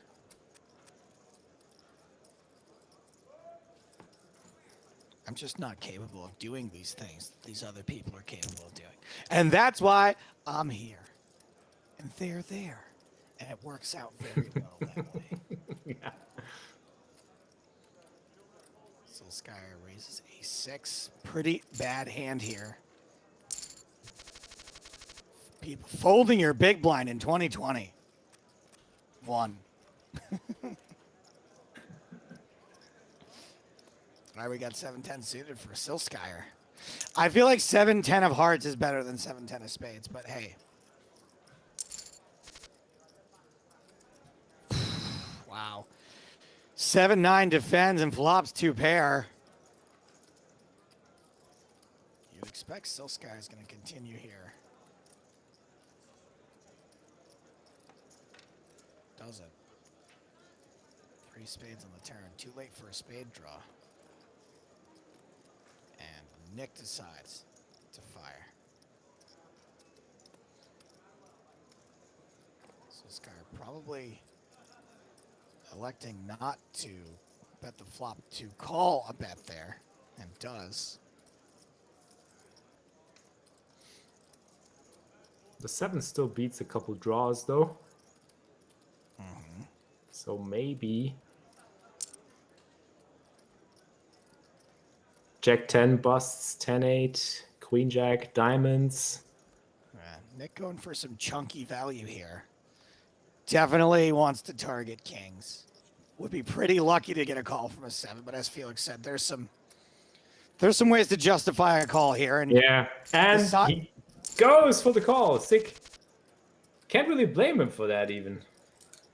That puts Nick up over 5 million. That's good for being number 2 on the leaderboard, and pocket 10s have returned, and luckily for Sean D is going to have a strong chance at picking up. Oh no, there's kings too.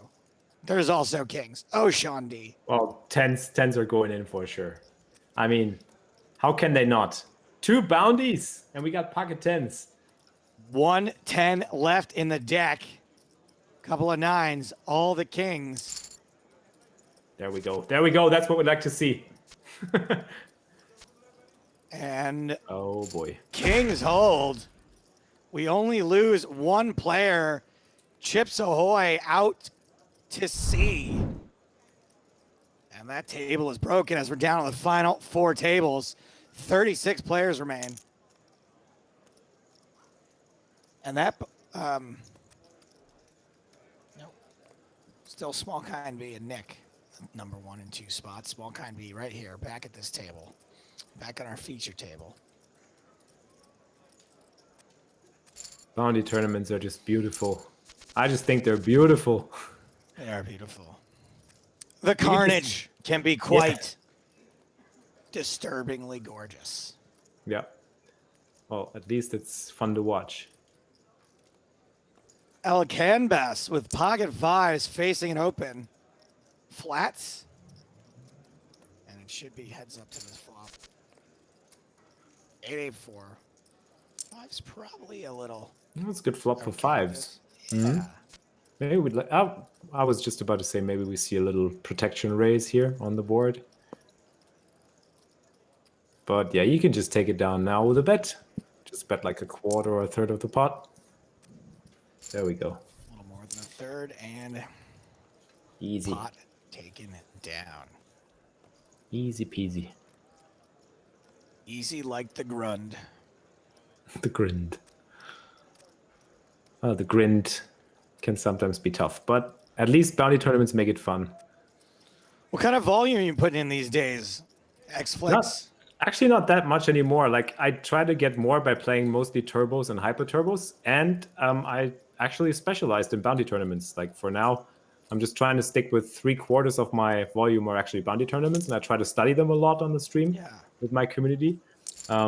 Yeah, and that's what we do right now at the moment, trying to take down specific bounty tournaments, which are fast paced. Like, I love to play like 2 to 3 hour sessions, and then go for some intense review afterwards. Well, it feels like if you were going to choose a format, bounties are going nowhere. So Yeah, Yeah, I mean, there's so much fun, and there's so much to learn, and there's still so many mistakes to be made. I mean, even all the spots we saw with all the multi-way all-ins, they're so complex with all the different bounties and different stack sizes. I've done some calcs, and like with the calcs that I do, they just show me there's so many. You can always go too loose or too tight, and you can even be like, you don't even know what the right play right now is, even if you know in a regular setting, in a regular tournament, you know all the right ranges. In a bounty tournament, it's all different. It's all individual. I like that. I like that there's more of an argument for whatever I do. Yeah, that's exactly what I'm saying. Like, if in doubt, you just go with, let's just go for the bounty. And then you do the calculations after, and you find out, well, that was wrong. That was way off. But, well, at least you felt like it was coming. And if you get rewarded, like you can shine on a stream. You can shine. You can go like, well, I knew it was coming. Probably an easy call. We've had a couple of hands of nothing happening. But yeah, in all, It's good. I got to talk to Felix for a second. But it looks like we actually, I was just saying we're actually getting to talk. Asshole 007. This guy's a real asshole. Makes it 126,000 with 10 trays suited. Small kind B just flats with ace 10. 10-3 suited. Flops trips.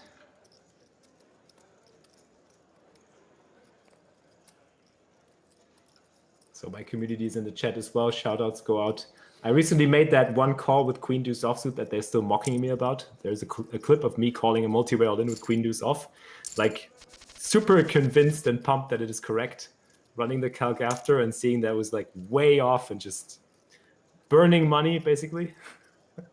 I like it. But yeah, that's what you get for being a streamer. Like, you get trolled for your mistakes.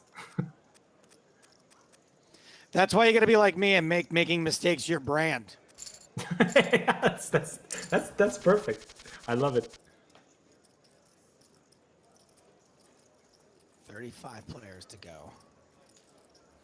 Final four tables.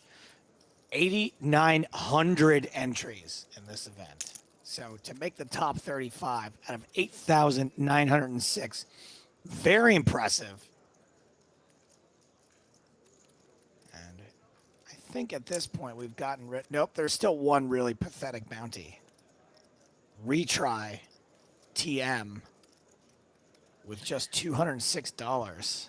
Like, I don't know how you must feel. What can you compare the feeling to, like, sitting in a bounty tournament that deep with such a small bounty? Let's see. It's just... I think it's like going to a club in Berlin and not making out with someone. Just like, how am I here and this hasn't happened? What's going on?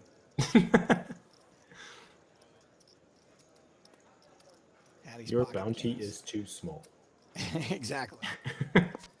Pocket kings holding ace on the river does not change who's going to win this potted showdown.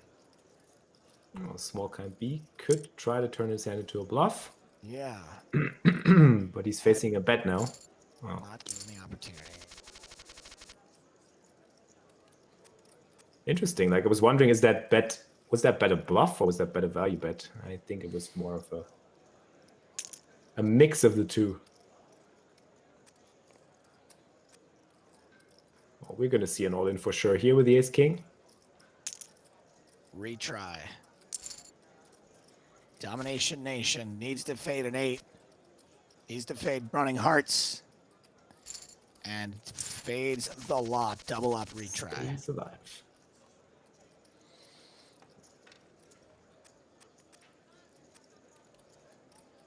Nice. Folds around to dry impact. I think it was 1 week ago today we saw plenty of dry impact in the 50-50 Sunday Million. So what's going to happen here? Is ace deuce going for the rejam again? Try, retry. Retry, dry. Renee says, Joe didn't ban someone for a long time now. Is the ban hammer broken? No, you guys are just all not being a-holes. Yeah, chat is very nice tonight. Very polite. I think it's because of you, Felix.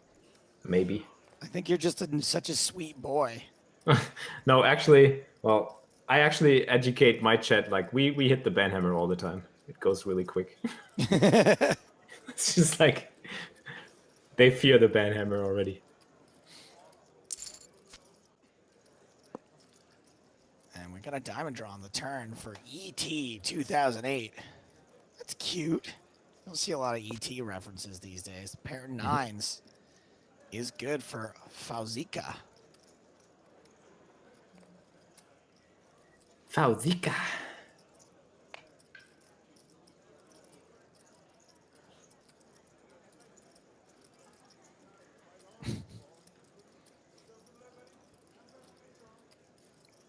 Does ET bluff or does ET phone home? Phone's home. Oh no. Phone's home. Fauzika, King Jack. So let's see. King Jack opening. Dry impact. Is he going to go for a 3-bet? Actually has a decent stack to try and attack that. That's stack depth of Fauzika. I'm probably going to see a big blind defend here. Thank you, John Delano. Gifting subs in chat. What a guy.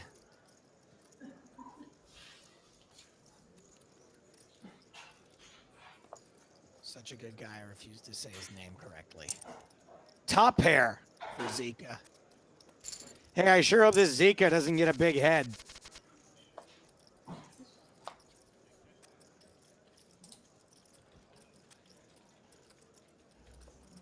Sevens are back. Only 1 7 left in the deck now.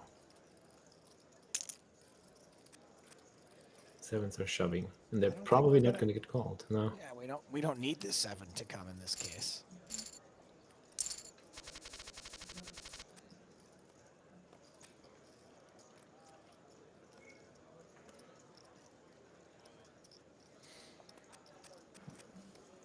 Action folds around to Assel.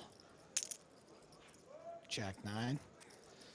Decides to make a raise and is going to feel like an absolute genius getting the blinds to fold. Blinds, in fact, are going up 35,000, 70,000. Your Tim says, I just want to say, Joe, I got that Zika joke. That means a lot to me. Thank you. Thank you for your comment.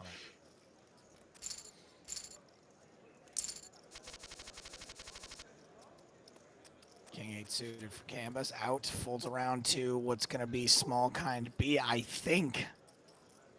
Yes. Pocket jacks. I was just about to say, where are all the pairs? We haven't seen any pairs in a while. Is Dry Impact going to defend his suited junk? I don't even know anymore.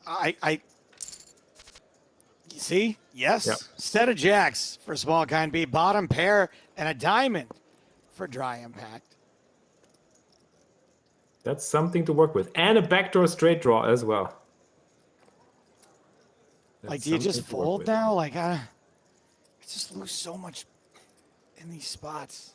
I have a pair. Yeah. I probably don't have a pair. It's hard to make a pair. I got to call my pair.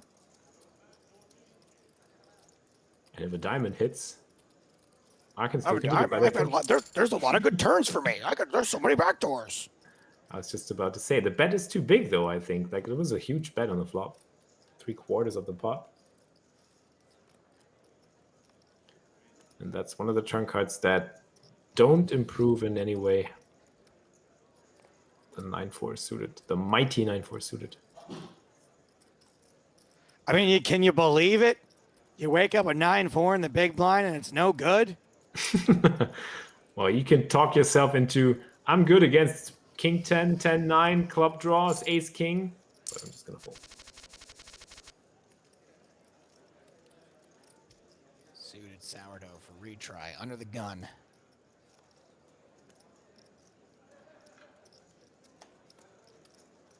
Your turn. Lamau, I always love that logic. He bet huge. He must be bluffing. I do it all the time. Yep, same. Yep. Yeah. I can't tell you how many pot-sized river bets I've called with bottom pair and been wrong. 4s versus 8s. That's an interesting flop. I think we can see some action here. 4s are going to think they're good. Pocket 8s for sure. Let's go check raise. Oh, interesting turn as well. Yeah, 3, 4, 5, 6. Fazika picking up a straight draw.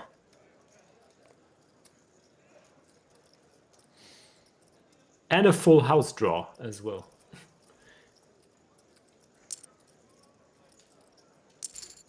And you're just going to like 4s, I think, on this board in general as you fire chips into the abyss. 1.1 million in the middle now. 7-8 now gets there. Fazika probably can I get him off a better hand now? Probably not. No. Have some showdown value?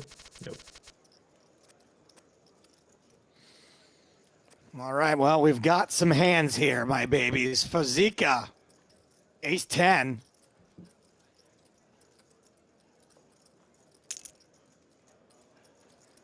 Oh, we can see some nice action here. Kilua, ace 9 suited. Just shoves. Wow. What a day for retry. Huge bounties on the line as well. Except for retry. Retry, the most active bounty, is quite pequeño. Domination Nation, 1 club. And ace king holds. Another double up for retry. And we're going to switch over to Poker Dave's table.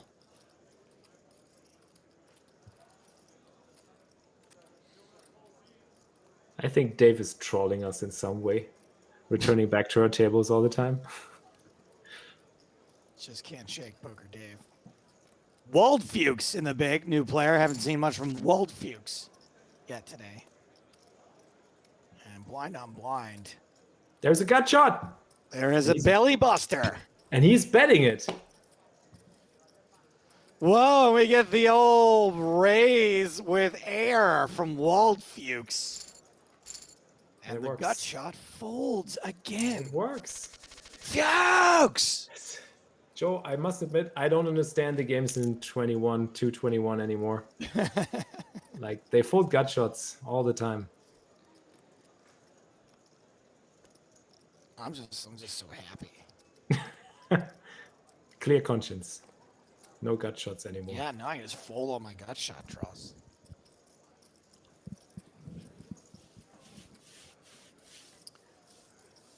Now we've got Sil Skyer with Queen 10. Wald Fuchs with King 10. That's actually a German name. It means forest fox, so Cool. yeah. Waldfuchs. Fuchs is Fox, all right. Mm-hmm. And Wald is forest.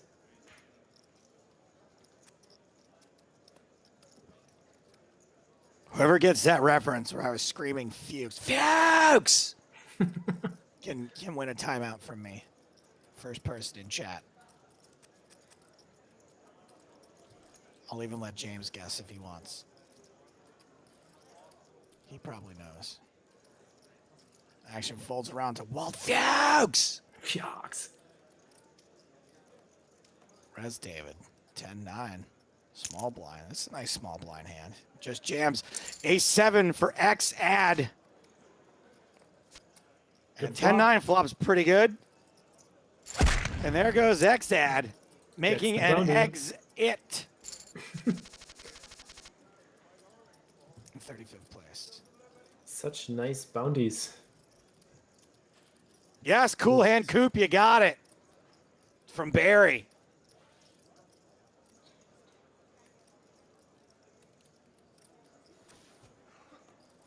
Love me some Barry. Oh boy. Cooler alert. Waldfuchs. Probably going all in. Fuchs. Fuchs. Do it. Yep. He's going for it. Smart aces guy. Can you do something that no one is capable of doing? No one in the world. It's that feeling with ace queen. You know exactly what they probably have, yet you still call because there's a huge. Oh, he folds. Yes. He can do it. Congratulations. Well done. I admire Hell yeah. that discipline. I admire that discipline.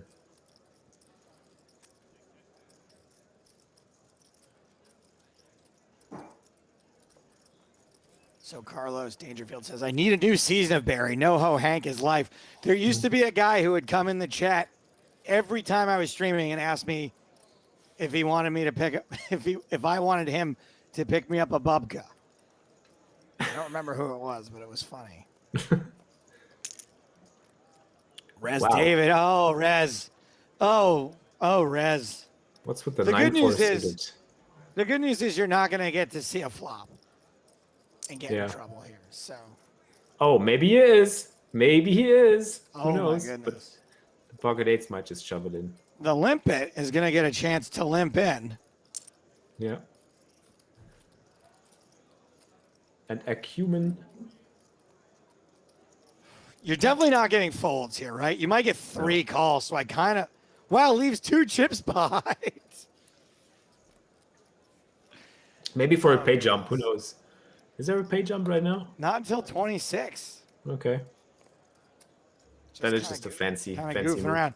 Yeah. Luckily, Rez gets to get away from this. Oh, and you just love it when a plan works out like this. You just flat the kings and you get all the extra dead money. Acumen, you got to fold. You got to fold for 2. Damn. Kings. It's not coming. This. Even an 8. And, oh, the 8 on the river. How awful. How awful. Well, there goes Acumen. And Silskire is getting sky high. Second in chips now. $1,300 in bounties. Yeah, second only to small kind B.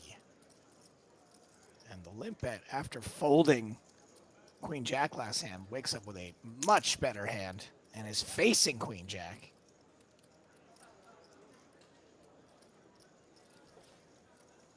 That's right, Raksha. Another set over set. That's 20 big blinds. Queen Jack has a tough decision now for 20 bigs. The bounty's not that big. It's just $600. I think smell you later, Queen Jack. Yeah, I'd probably fold here and res David's shoes. And a fold does occur.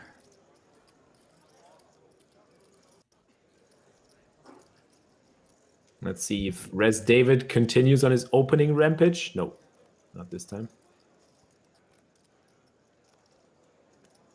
Maybe not the right time for you, the corner. Time to head back to the corner. Smart aces guy. Will they get out of line into the big blind of poker Dave? Nope, good fold. Doesn't want to get trolled.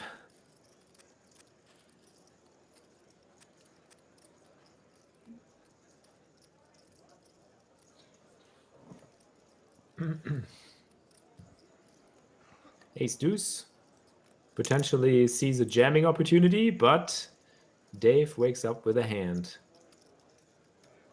I mean, the ace X hands at the late positions, they just are a mandatory jam because if you block an ace, you just hate to see that somebody wakes up with a better one, but the chances are low, so you got to go for the jam, even though everybody hates ace deuce through ace 6.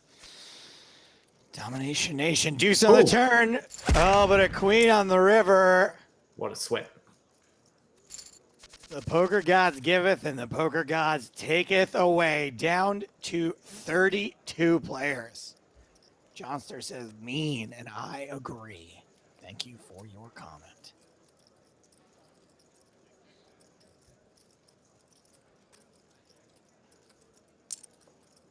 Trimorphic asks, when does the British boy wonder James Hardigan come back? Soon, my baby, soon. There's Nick being delivered to this table. 4 tables of 8.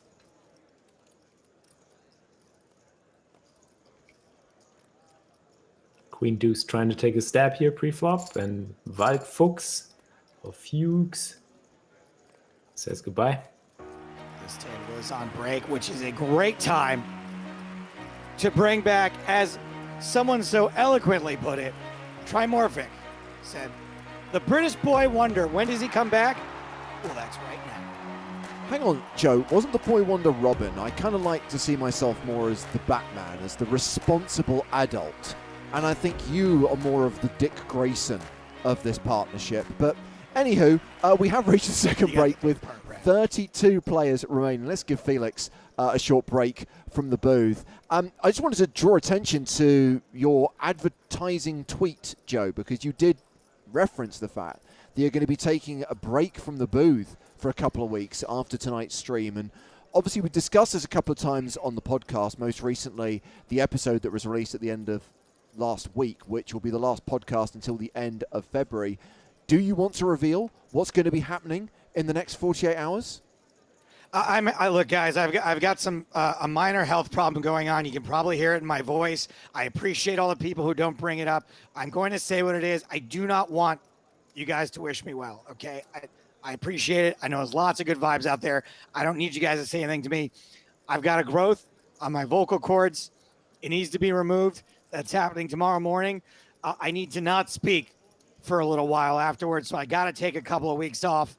It's a relatively minor procedure, relatively standard procedure. Shouldn't be that big of a deal, but things are kind of dicey in the vocal cord department, and it's very important that I rest my voice afterwards. So you won't be hearing from me for a little while, but I also hope in the meantime to not hear from you.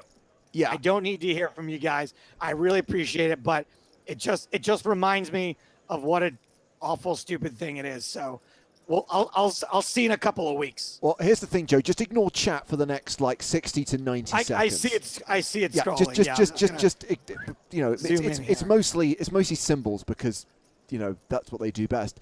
But no, the reason I just wanted to bring it up is because again, so many people have commented over everything we've done in recent months. I think from the tail end of EPT Online to the Blowout series to these streams to the podcast, it's obvious that there was a problem. It's great that problem's being addressed, but understandably after a medical procedure, you can't just get straight back at it. You can't immediately just sit in front of a microphone again and go for it.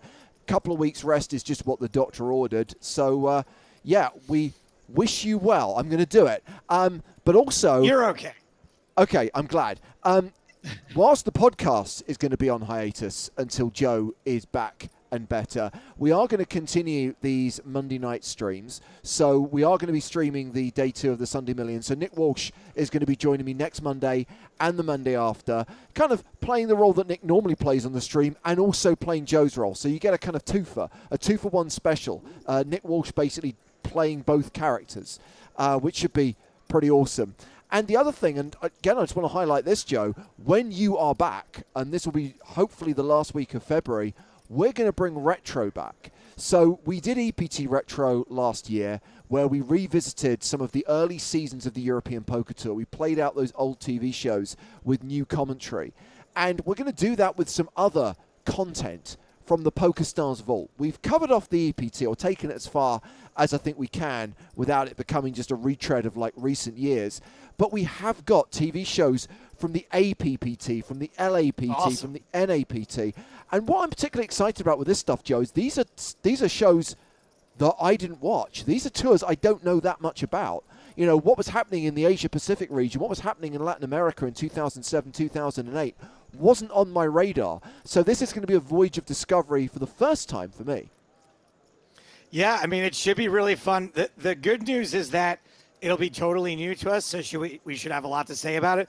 The bad news is we won't have that sort of insight, I would assume, on nearly any of the players that we see. We can't talk about their personalities. We can't talk about their history. We can't talk about our little anecdotes with them. So I'm hoping that the poker itself, being new to us, we'll keep it fun. Yeah. So that's going to be on Thursday afternoons from the last week of February. You'll still get the podcast every week. You'll get these Sunday Million streams every Monday. So lots of fun stuff lined up. I sound like I'm saying goodbye to you. This is just a break for Joe now, who will be taking a 60-second hiatus from the booth just before we return to the action. And just to recap where we're at right now, as we come back from break, we have got 32 players remaining. The chip leader is Small Kind B, who is on one of our feature tables. But let's go back to the table we were just at as we bid Joe farewell for the next 60 minutes. And Mr. Schneider's has not returned. So you just got me for the time being. And as you can see, we have Smart Aces guy with queens here. We've got Res David with Ace King suited. I think I can handle this one. This is going to be the sickest and classicest of all races.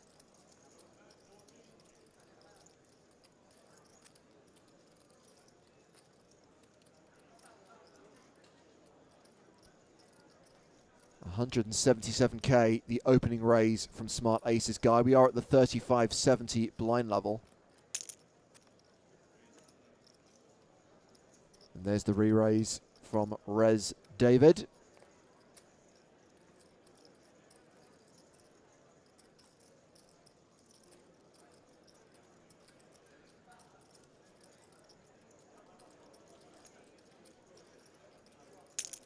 The shove. And the call. Smart Aces guy at risk. Queen's holding though.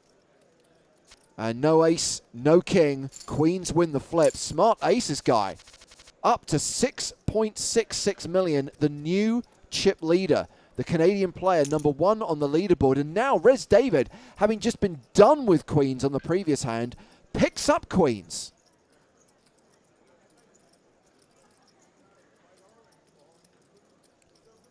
It's Nick the Bounty Killer who opens here with ace-4, 140K. There's the shove from queens. Will Kojak suited? Will E.T. get involved here?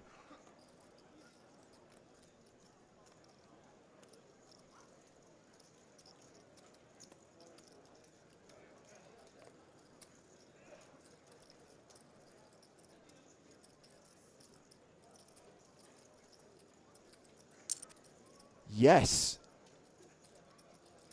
E.T. flats the all-in. Nick with ace-4 getting a phenomenal price. And Rez has got a decent bounty. Queen's holding on a 9-7-7 flop, just the one diamond.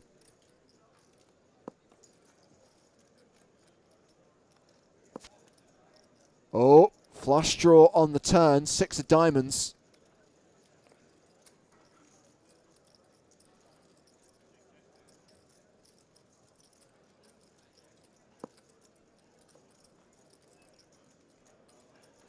Let's see if this goes check, check again. And queens are good. So Res David will get the triple up here. Let's see if anyone is going to contest this dry side pot. Nope, full triple up for Res David. And let's go across to the chip leaders table, or the former chip leader, I should say, Small Kind B.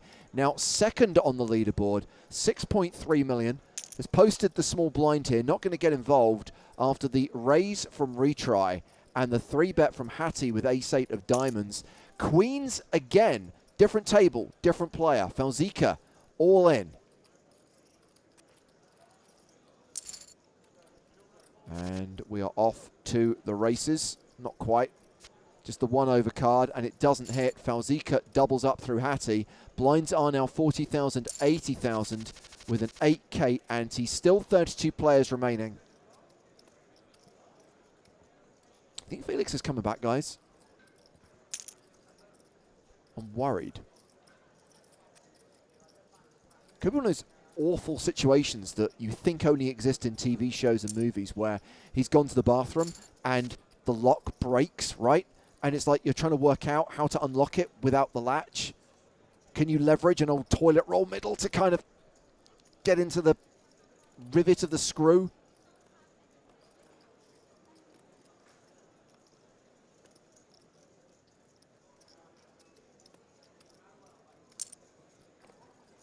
Just the empty chair of Herr Schneider's.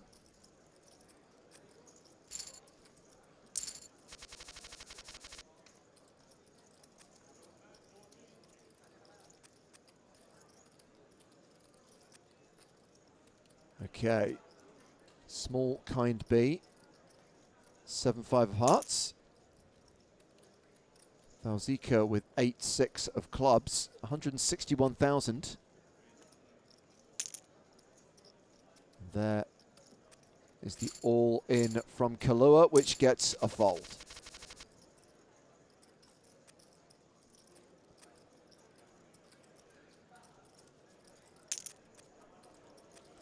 I feel like I'm on some panel show where I've literally empty chaired someone.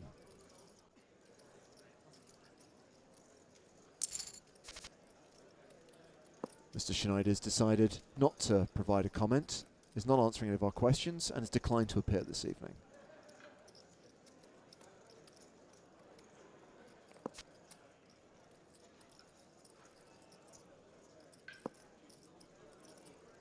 Going to say that as someone who gruns online poker, I think Felix is aware the breaks are 5 minutes. Anywho, flush draw on the turn for Assel, the 9 on the river.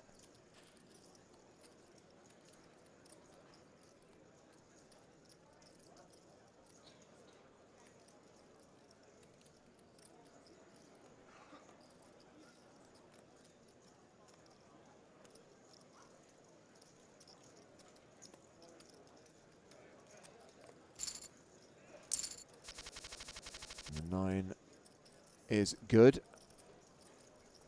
And 007 now has pocket sevens.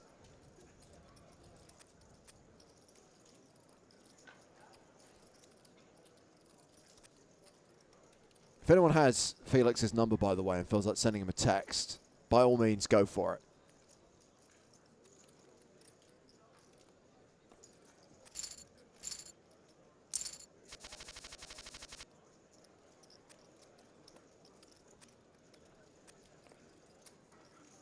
Ah, there he is. He's back, ladies and gentlemen. We were a little bit worried about you there, Felix. I was worried maybe you were stuck in the bathroom. I'm glad that you made it out. Yeah. Sort of. I had to wait. I had to really wait for the bathroom to be empty, actually, because we share an office. Ah. Oh, man. That's like... It's like, look, here's the deal.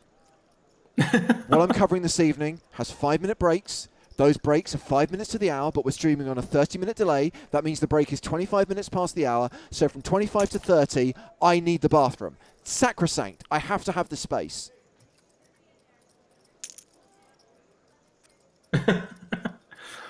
So what's happening? What did I miss? Well, we've got an all in here. 10s versus 9s, and 10s outflopped. But not anymore. Wow, what a save on the turn. 10s make a comeback. And retry now with the pocket rockets.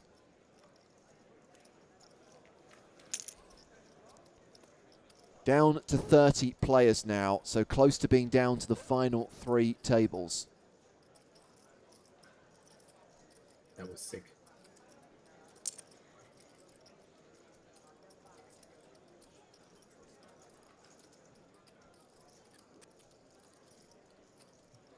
And we've seen the open here from El Canvas with 8-6 suited.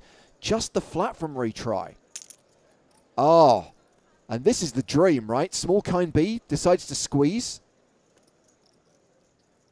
Playing right into the trap of retry. The one with the small bounty.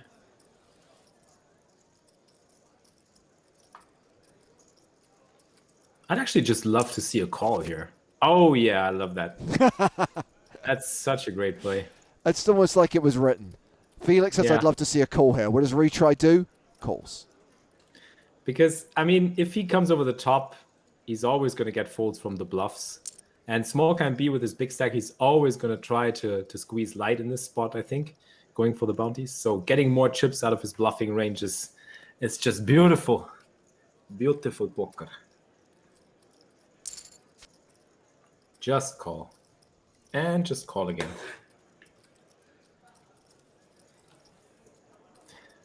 Is small can B gonna be pulling the trigger on this one? That's the question. We've got a pot of 2.4 million, 594,000. Retry with significantly less than pot behind.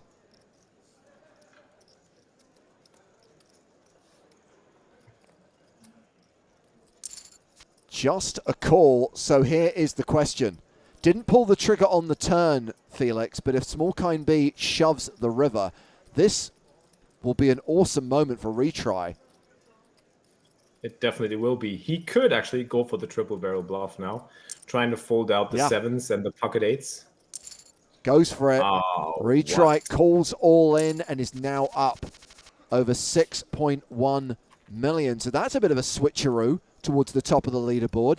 Smart Aces guy still holding on to the chip lead. Smart Aces guy playing 9.2 million right now. Retry second in chips, and small kind B has dropped out of the top 10. Well, beautifully played by Retry, I must say. Just call all the time. You know, it's just easy. Poker's just, you just call pre-flop, you call again, you call in the flop, you call in the turn, you call in the river. I meant to ask you, Felix, it's been a while since we've caught up. How are things in Germany right now? How are things with you? Well, things are great. I mean, right now, just still streaming 5 times a week, playing my daily schedule, focusing mainly on bounty tournaments. That's why I really love to be on the show here, because the Sunday Million PKO is definitely a highlight on my schedule as well, or was a highlight before I busted. And yeah, apart from that, last year was great. Had some of the biggest scores of my online career on the stream. Still enjoying it like I did on the first day. So it's great. And it's snowing right now. Yeah, same here. I looked at the forecast. It's not going to be above 0 degrees until the weekend. The beast from the east 2 has firmly taken hold of London. Oh. Yeah, I've been freezing all day. So we see another 3-bet. Yeah, and I think small kind B has to be careful now, no longer wielding the big stack, and it's very easy to get carried away and dust off your remaining chips. Man, small kind B tries to pick the right bluff spots, but he's not fortunate. None of the right moves at none of the right times. Slows down on the turn wisely. Hattie still ahead here with kings and threes, and shoves the river. And just like that, small kind B dropping down middle of the pack, a below average stack. Average right now is 3 million. And a reminder that our chip leader, Smart Aces guys, got close to 10 million, having taken a significant pot off Nick on the other table. We got aces again. So many aces. When Joe and me were commenting, we also saw a lot of 10s and queens all the time. Now we get all the aces. They come in packs, I think. They literally come in packs of cards. Yeah.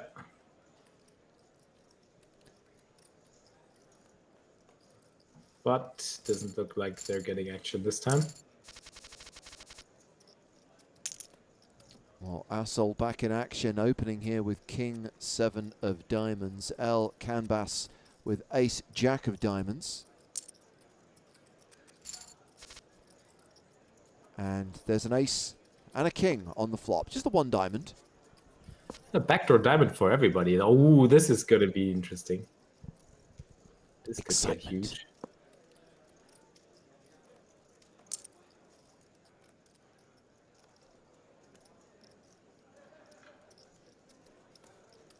Now Assel is going to play this as a bluff catcher, trying to realize his equity, but doesn't get there. Luckily, he doesn't get there. Yeah, now it's aces and jacks for El Canvas.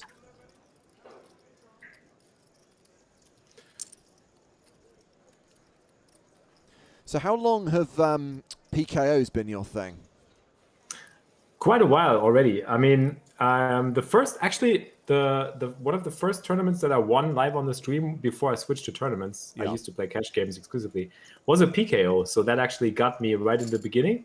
But back in the days, there wasn't much content out there. And then once I realized, well, because there's not much content out there, people are still making so many mistakes and don't really know what to do, or where to call, where to shove, why, where to be tighter, what the effect of ICM is on and the bounties.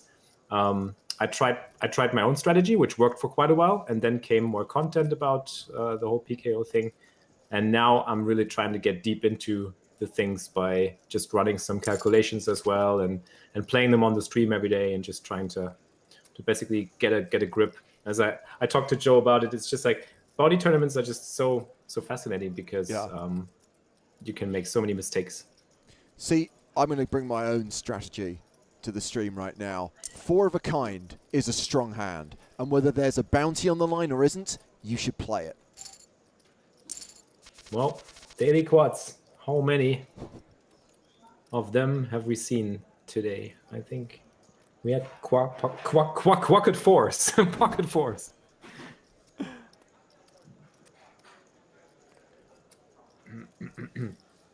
Yeah, I mean, as you see, bounties are just so much fun. And in the end, you can always justify a good old shove by just saying, well, I did it for the bounty. Yeah. It can't be that bad. Can't be that bad. Every play excused, right? Yeah. Isn't the classic cliche, a bad fold is ICM, and a bad call is bounties. Bounties, yeah, exactly.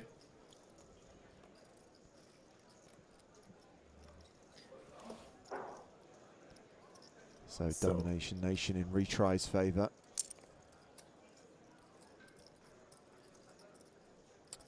One player who we haven't talked a lot about, not at this table, but who's been near the top of the leaderboard throughout, in fact, was the start of day chip leader, Ben Deli from Finland, currently 3rd in chips. But impressive that they've managed to hold on to one of the top spots in what has been a very kind of fast and furious, swingy day of action. Oh, the rotation. There comes the 10. You know, I actually didn't know about the domination rotation. Now I know better. I can use this in my German. I try to find a German. Oh, I love it. So basically, you get to translate all of our dumb shtick into German. Yeah. But I got to think about a good word for it. Well, we'll find one for the stream. Now it goes check, check, check, check, and now he finally bets the 10. And it's a convincing enough bet.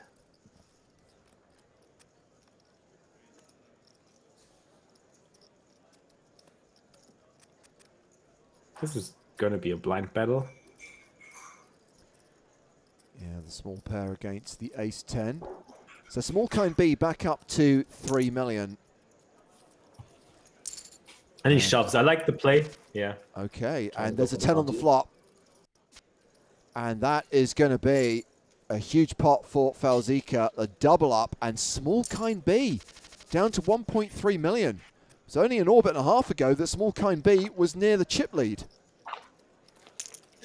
Yeah, he got caught in the cookie jar in the wrong kind of spots with the bluffs. But he meant well. Yeah, unfortunately, that's not going to get you very far, is it? Well, he meant well. Yeah. It was a good strategy until the opponent hit. Yeah. It seemed like a good idea at the time. We are at 29 players, by the way.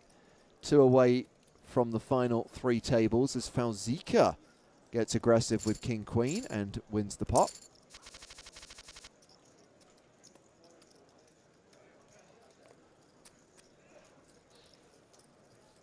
Let me see. Actually translated some of the names to Joe. Let me see what we can do for you this time. Assel is actually also a German word.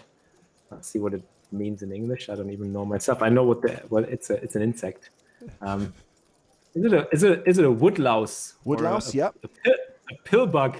I love it. A woodlouse 007. Yeah. Yeah, because isn't there a player who's like, would it be like Forest Fox? Was there earlier? Yeah, exactly. Mm-hmm. Yeah. Waldfuchs. Waldfuchs was Forest Fox. Well, as soon as I see more German names, I'll make sure to get them in.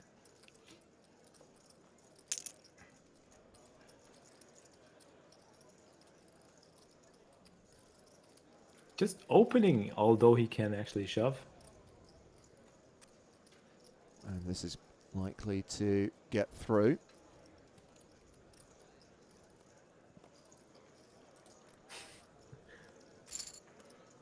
Chat says Felix, the red-nosed German. The red-haired German. Jack 10 opening, King Jack for small kind B, Ace Jack for Hattie in the big blind. Oh, hello, pocket eights for Kahlua. And that's a shove. Ace Jack snap folding. I would have considered at least. But I know the cards. Who am I to say? It's so much easier when you can see all the cards, right? Yes, yes, yes, yes. So folds. And you'll notice that we're playing nine-handed again, and we are down to 27. So 3 tables remain, and they do play down to a winner tonight.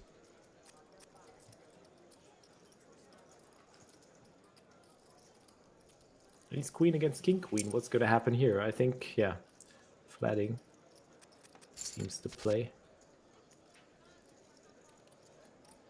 A pair for both. Yeah, and Assel near enough a 91% favourite.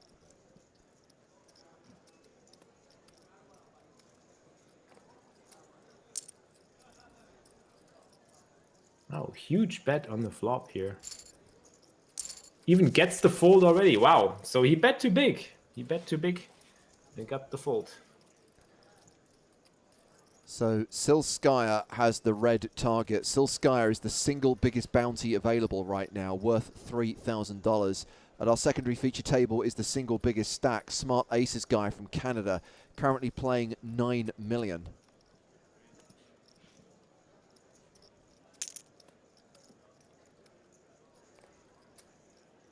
So our old friend Edison82, who's currently second in chips, as we get a shove here from Hattie with Ace Queen over the top of retries open.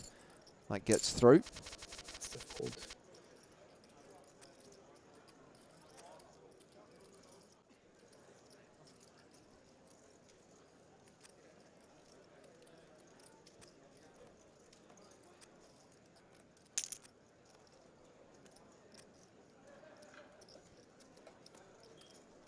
Hattie opening with King Jack suited. And small kind B suited. defends, and hey, there are worse flops in the world for 4 deuce of clubs, right? Yep. And this might probably be a check shove for small kind B, and he might actually win this pot.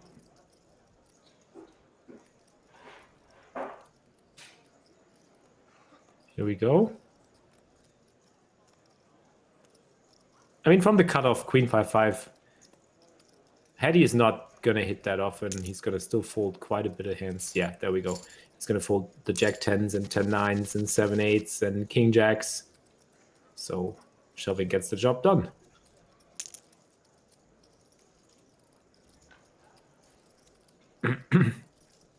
Pocket 8s for a little more than 20 bigs. Most likely going in. No. Nope. Folding. Wow.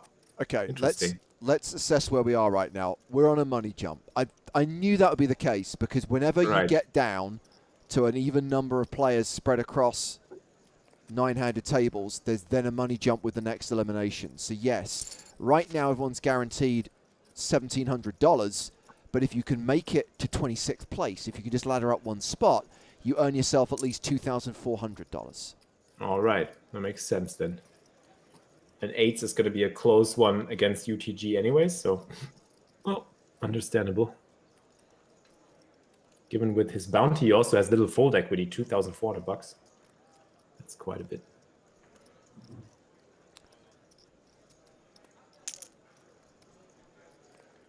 And another set has been flopped. Yep. Another set of deuces. And, oh, that's grotesque. What a turn. It's the wheel for Kahlua, the straight on the turn. And Falzika does still have outs. Falzika needs the board to pair. Kahlua can deny him of that river card by shoving, and he does so. And that's a tough spot now, because Falzika can take the bounty. He knows that Kahlua is going to have a straight. There's just little to no chance that he doesn't have a straight. Yeah. Any ace has you not drawing dead, but drawing thin. But So it's he's a basically getting set. 2-1. Yeah, It's he's a getting set, 2 to 1 on the Felix. call. And plus the bounty. The Yeah. bounty. 2 to 1 on the call plus the bounty. And that That's bounty's that's near tough to enough run. 2K. Makes the call, and it's a 6 on the river for the chop. Everyone loves a chop pot, especially Falzika, who did not like that situation. I did consider the chop outs, actually. Yeah, it's a good point. A 6 and an ace. Sometimes. That must translate into German beautifully. Everyone loves a chop pot. How? In German? Yes. Jeder mag einen geteilten Pot. Jeder macht einen geteilten Pot. Jeder mag. Jeder mag. Mag with a G. Ja. Mag. Jeder mag Einen geteilten Pot. einen geteilten Pot. Like it. There you go.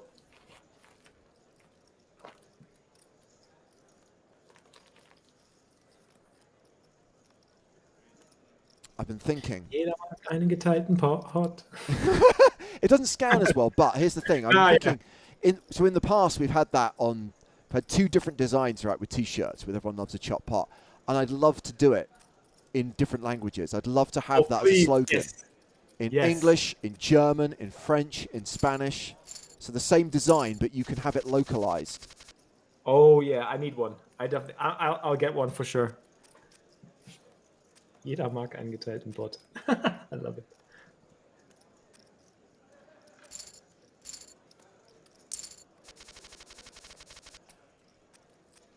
So still at 27 players, still on a money jump.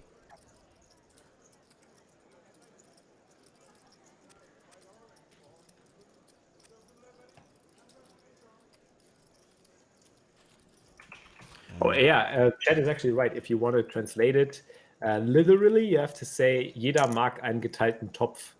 Topf. Okay. Topf, yeah. Because pot is Topf in German. But that's the thing, and whenever you hear anyone in a foreign language talking about poker, Felix, you can always pick out the occasional word or phrase which is clearly just, you know, English and is poker terminology. Yeah.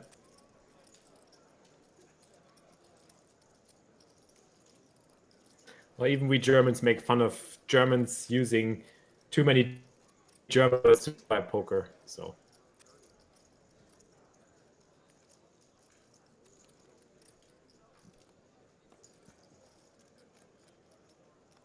Let's retry gonna do with the Queen 8. Raising, limping. He's raising. Putting more pressure on the short stacks. Okay, we've got ace-9 for small kind B, former chip leader.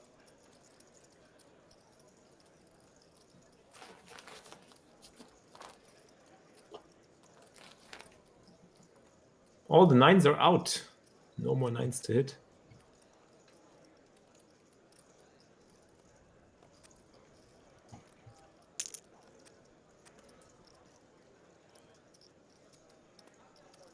Solskjaer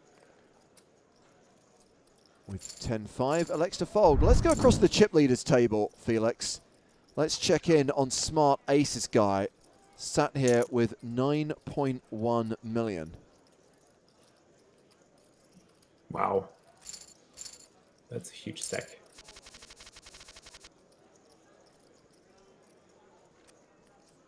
Well, SK Tiltless is a player who we've seen a few times on stream, a high-stakes regular who plays from Bulgaria and had a decent cash during the recent blowout series.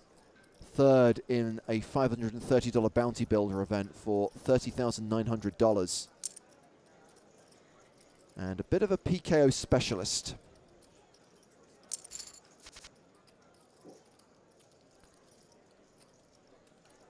Wattam Sanka up against Draboba, who's got trip 10s here. Oh, Bendelli. Start of day chip leader also in this hand with ace-9. And picks up the club draw on the turn.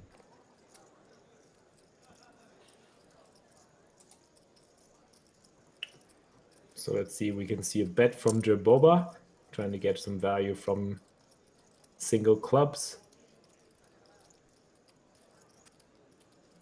Yeah, I think he bet on the bigger side, which gets a smaller club to fold on a board like this. And the pot goes to Dre Boba. Felix, you're a huge Star Wars nerd. You must have loved The Mandalorian. Oh, yeah. Don't get me started on Mandalorian. I mean, I've even started a podcast show about it, a German one. Really? Love it. Together with a friend of mine. Yeah. We're just so into it. Just got us going. I mean, it's not tough to see. I mean, I got little Grogu behind me all the time. I didn't see Grogu in the background there. Yeah. Just Mandalorian just got me all back into the old Star Wars vibe, the one that you started out with. And it's just an amazing. It fills the gaps that, like, if you're a true Star Wars nerd. Yeah. It's like I found this meme. I don't know how deep you are into Star Wars, James. I'm pretty deep. All right, so you're also on Clone Wars and Rebels and all the other series. All right, perfect. Because then you can understand the meme that we have. That there is that meme going around where there's like some elitist people looking down on others. Says like how Star Wars fans that watch the Clone Wars and Rebels look down on Mandalorian fans that call themselves Mandalorian fans that haven't. Well, yeah, I mean, it connects the dots like perfectly, and it just gets all the old characters from Clone Wars and Rebels that you're hyped about, and just continues to get the storyline back on track with all the characters. That's what we loved. I think that's what we loved about Clone Wars and Rebels, like all the deepness in the characters. No, absolutely. And the fact that it was clearly made by people who had such reverence and passion for the original Star Wars and really wanted to kind of have that nod towards its heritage while also taking it to new places, which sadly I don't think the sequel movies did particularly well. Yep. Agreed.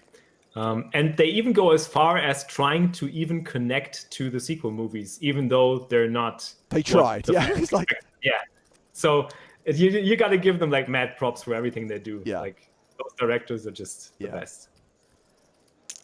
Wow, this could be a car crash. Nope, 8 get out of the way. It's ace queen against jacks, and there's an ace on the turn, and ET is going to double up. But now Wattam Sanka picks up ace jack. Oh my god, is this going to be another flip between these two? Tens again.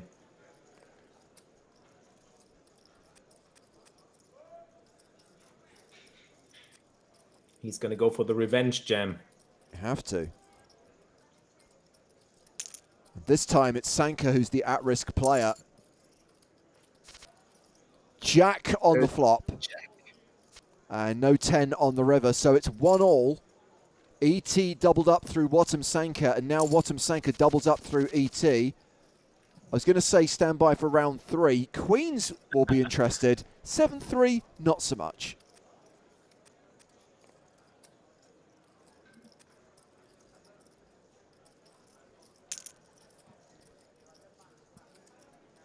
We're at the 50k, 100k blind levels, so Sanka opening to 200k. King 9 suited on the button. It's tricky. No fold, little to no fold equity with such a huge bounty as well. Let me see a fold. Oh, king high flop, but there is a queen on board. It's top pair against a set. This could get interesting. Oh my god. 2 pair for Kamikaze.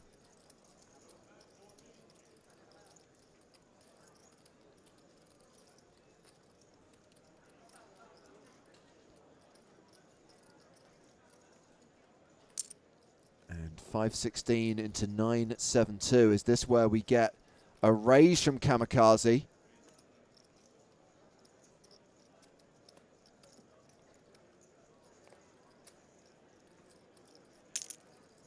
Wow, all you can eat. Sanka calls all in, and that set holds. And what a roller coaster ride, Felix. For sure. Lost an all in, won an all in, gets a full double up with a set against 2 pair. 3 hands in a row. Yeah, such nice spots to go for bounties as well, and just didn't work out. But not much you could do there. I mean, Yeah. So just to put a full stop on the Star Wars conversation, because I would love to listen to your podcast, but my German is a little bit rusty. But on the Poker in the Ears podcast last week, Joe and I were catching up with Neil Farrell. We talked about a number of TV shows and a number of movies, including the season 2 finale of The Mandalorian, and questioned where the series goes next, right? Whether there is going to be a third season or whether Jon Favreau and Dave Filoni will now focus on the Ahsoka show. I have to be honest with you, I'm really excited about watching Ahsoka Tano go after Thrawn. That's where I want to go next. Yeah. I'd almost like, you can park The Mandalorian for a couple of years as far as I'm concerned, because that's where my focus is now. 100% agree. Yeah, when she goes off like that, the Thrawn thing, all the stories about Thrawn is just so fascinating. And there's so many great stories to tell. You can actually, like, I'm the kind of guy, you can take me off on any like spin-off show on any storyline. I'm just going to follow along. And as you say, I'll just put aside the other one and just be like, okay, we can get back to that later. That's fine. Because, I mean, to be honest, that's what Star Wars has done to us all the time anyways. I mean, they usually just go like their own ways and just do the spin-offs and then come back to a series later. But yeah, everything that's been promised for the next years to come, there's so many shows to come. I'm just excited. Kenobi series. Yeah, of course, bringing back Ewan McGregor. Yeah. So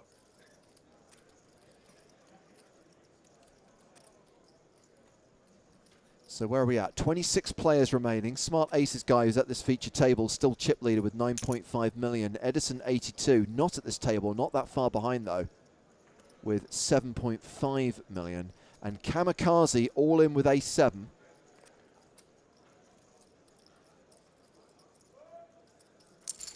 Bendelli calls Domination Nation. Oh, the 10 on the flop, but the ace on the river. Barry Greenstein, that is Domination Restoration, and Kamikaze doubles up. I'm just trying to figure out what the translation for domination in German would be. Let me see. It's got to be a cool word in German, surely. Beherrschung. Exactly. Vorherrschaft. Dominanz. That sounds really harsh. I get that people actually say German sounds quite harsh with some words.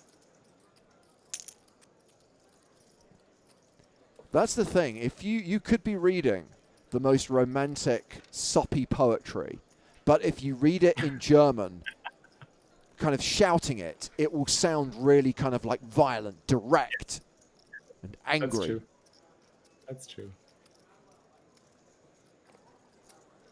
Well, here's another domination situation. Ace-Queen versus Ace-Jack. But smart aces guy plays it smart and probably gets off the hook easily. He could have shoved pre-flop. Or at least 3-bet pre-flop.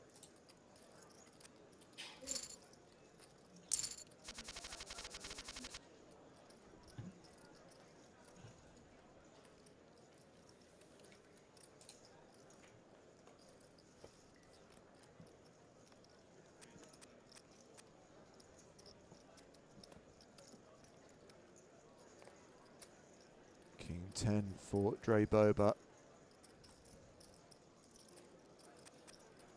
And now King Jack for Movin' Sly.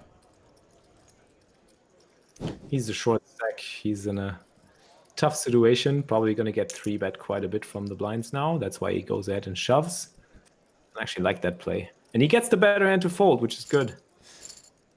Thank you, William Wallace, for this observation. The worst German word is Krankenwagen. It may mean ambulance, but it sounds like something that's going to kill you. Krankenwagen.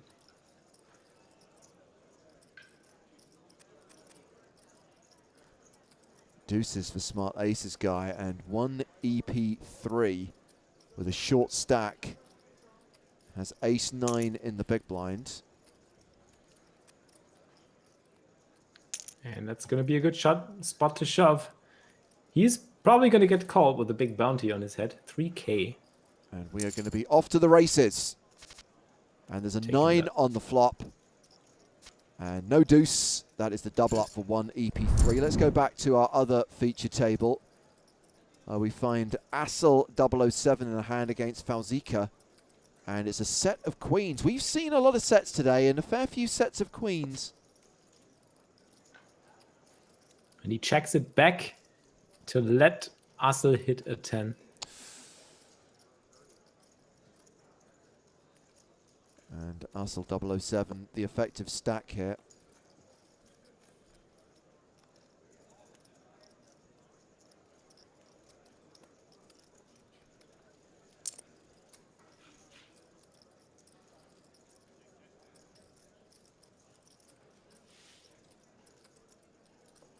Assel is probably going to call once.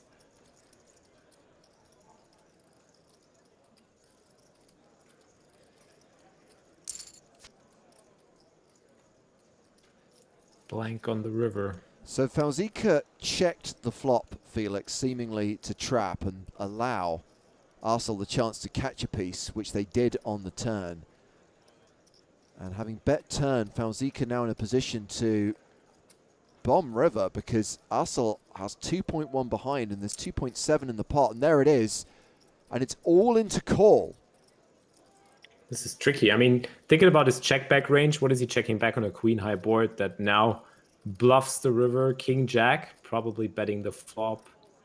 Jack 9 has a straight ace jack maybe, but most of these hands are betting the flop, so it does look a bit suspicious. Wow, makes the hero call and is wrong. And Assel 007 is gone, eliminated in 24th place.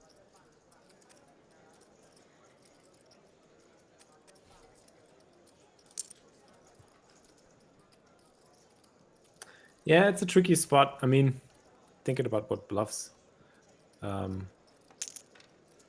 Falzica can have here, really. But then again, you can't blame Assel for making the call. Well, I mean, you can, because they were wrong. Yeah, that's true. And as we've established many times, Felix, it's about results, this game. Yeah, it's true. That's true.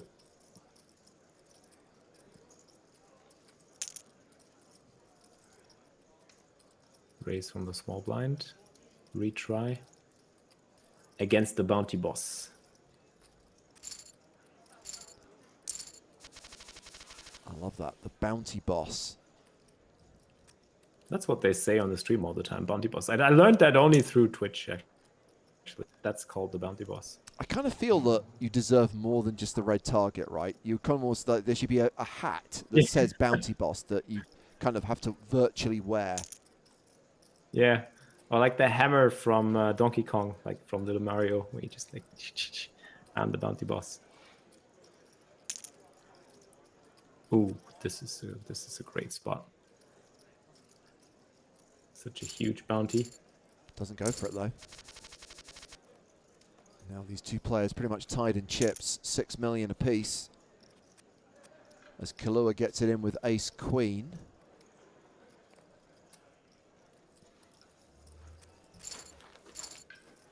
No action.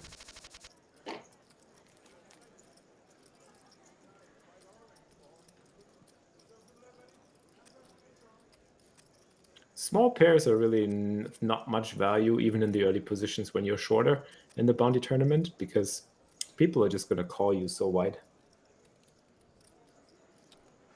So understandably, the pocket fours get folded. So just a quick update from the other table, Felix. Smart Aces guy lost a not insignificant pot and has surrendered the chip lead now. Smart Aces guy second on the leaderboard. Falzica 1, who's involved in this hand, currently chip daddy with 23 players remaining.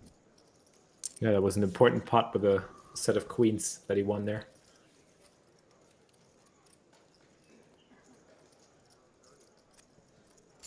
Yeah, chat knows me too well. Felix would call for 3K bounty with any two. That's pretty much accurate.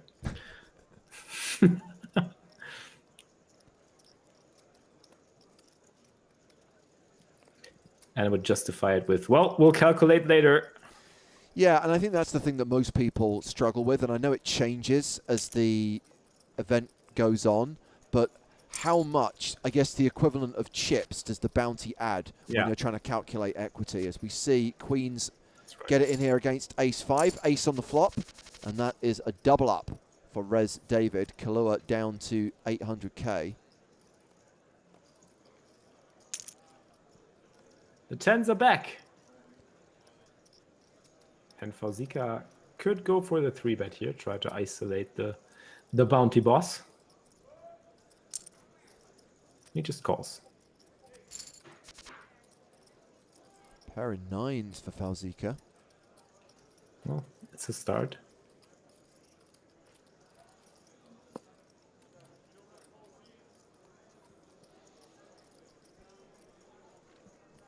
Not enough. Goes check, check, though.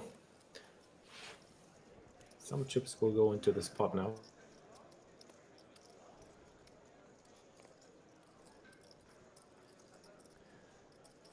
So yeah, a lot of the ex-Flix fans pointing out that Felix is anti-hunter. I kind of feel, Felix, that you should clip the awful Keira Knightley movie, Domino, and the line where she said anti-hunter, and just have that as something that you can run on your stream every now and then.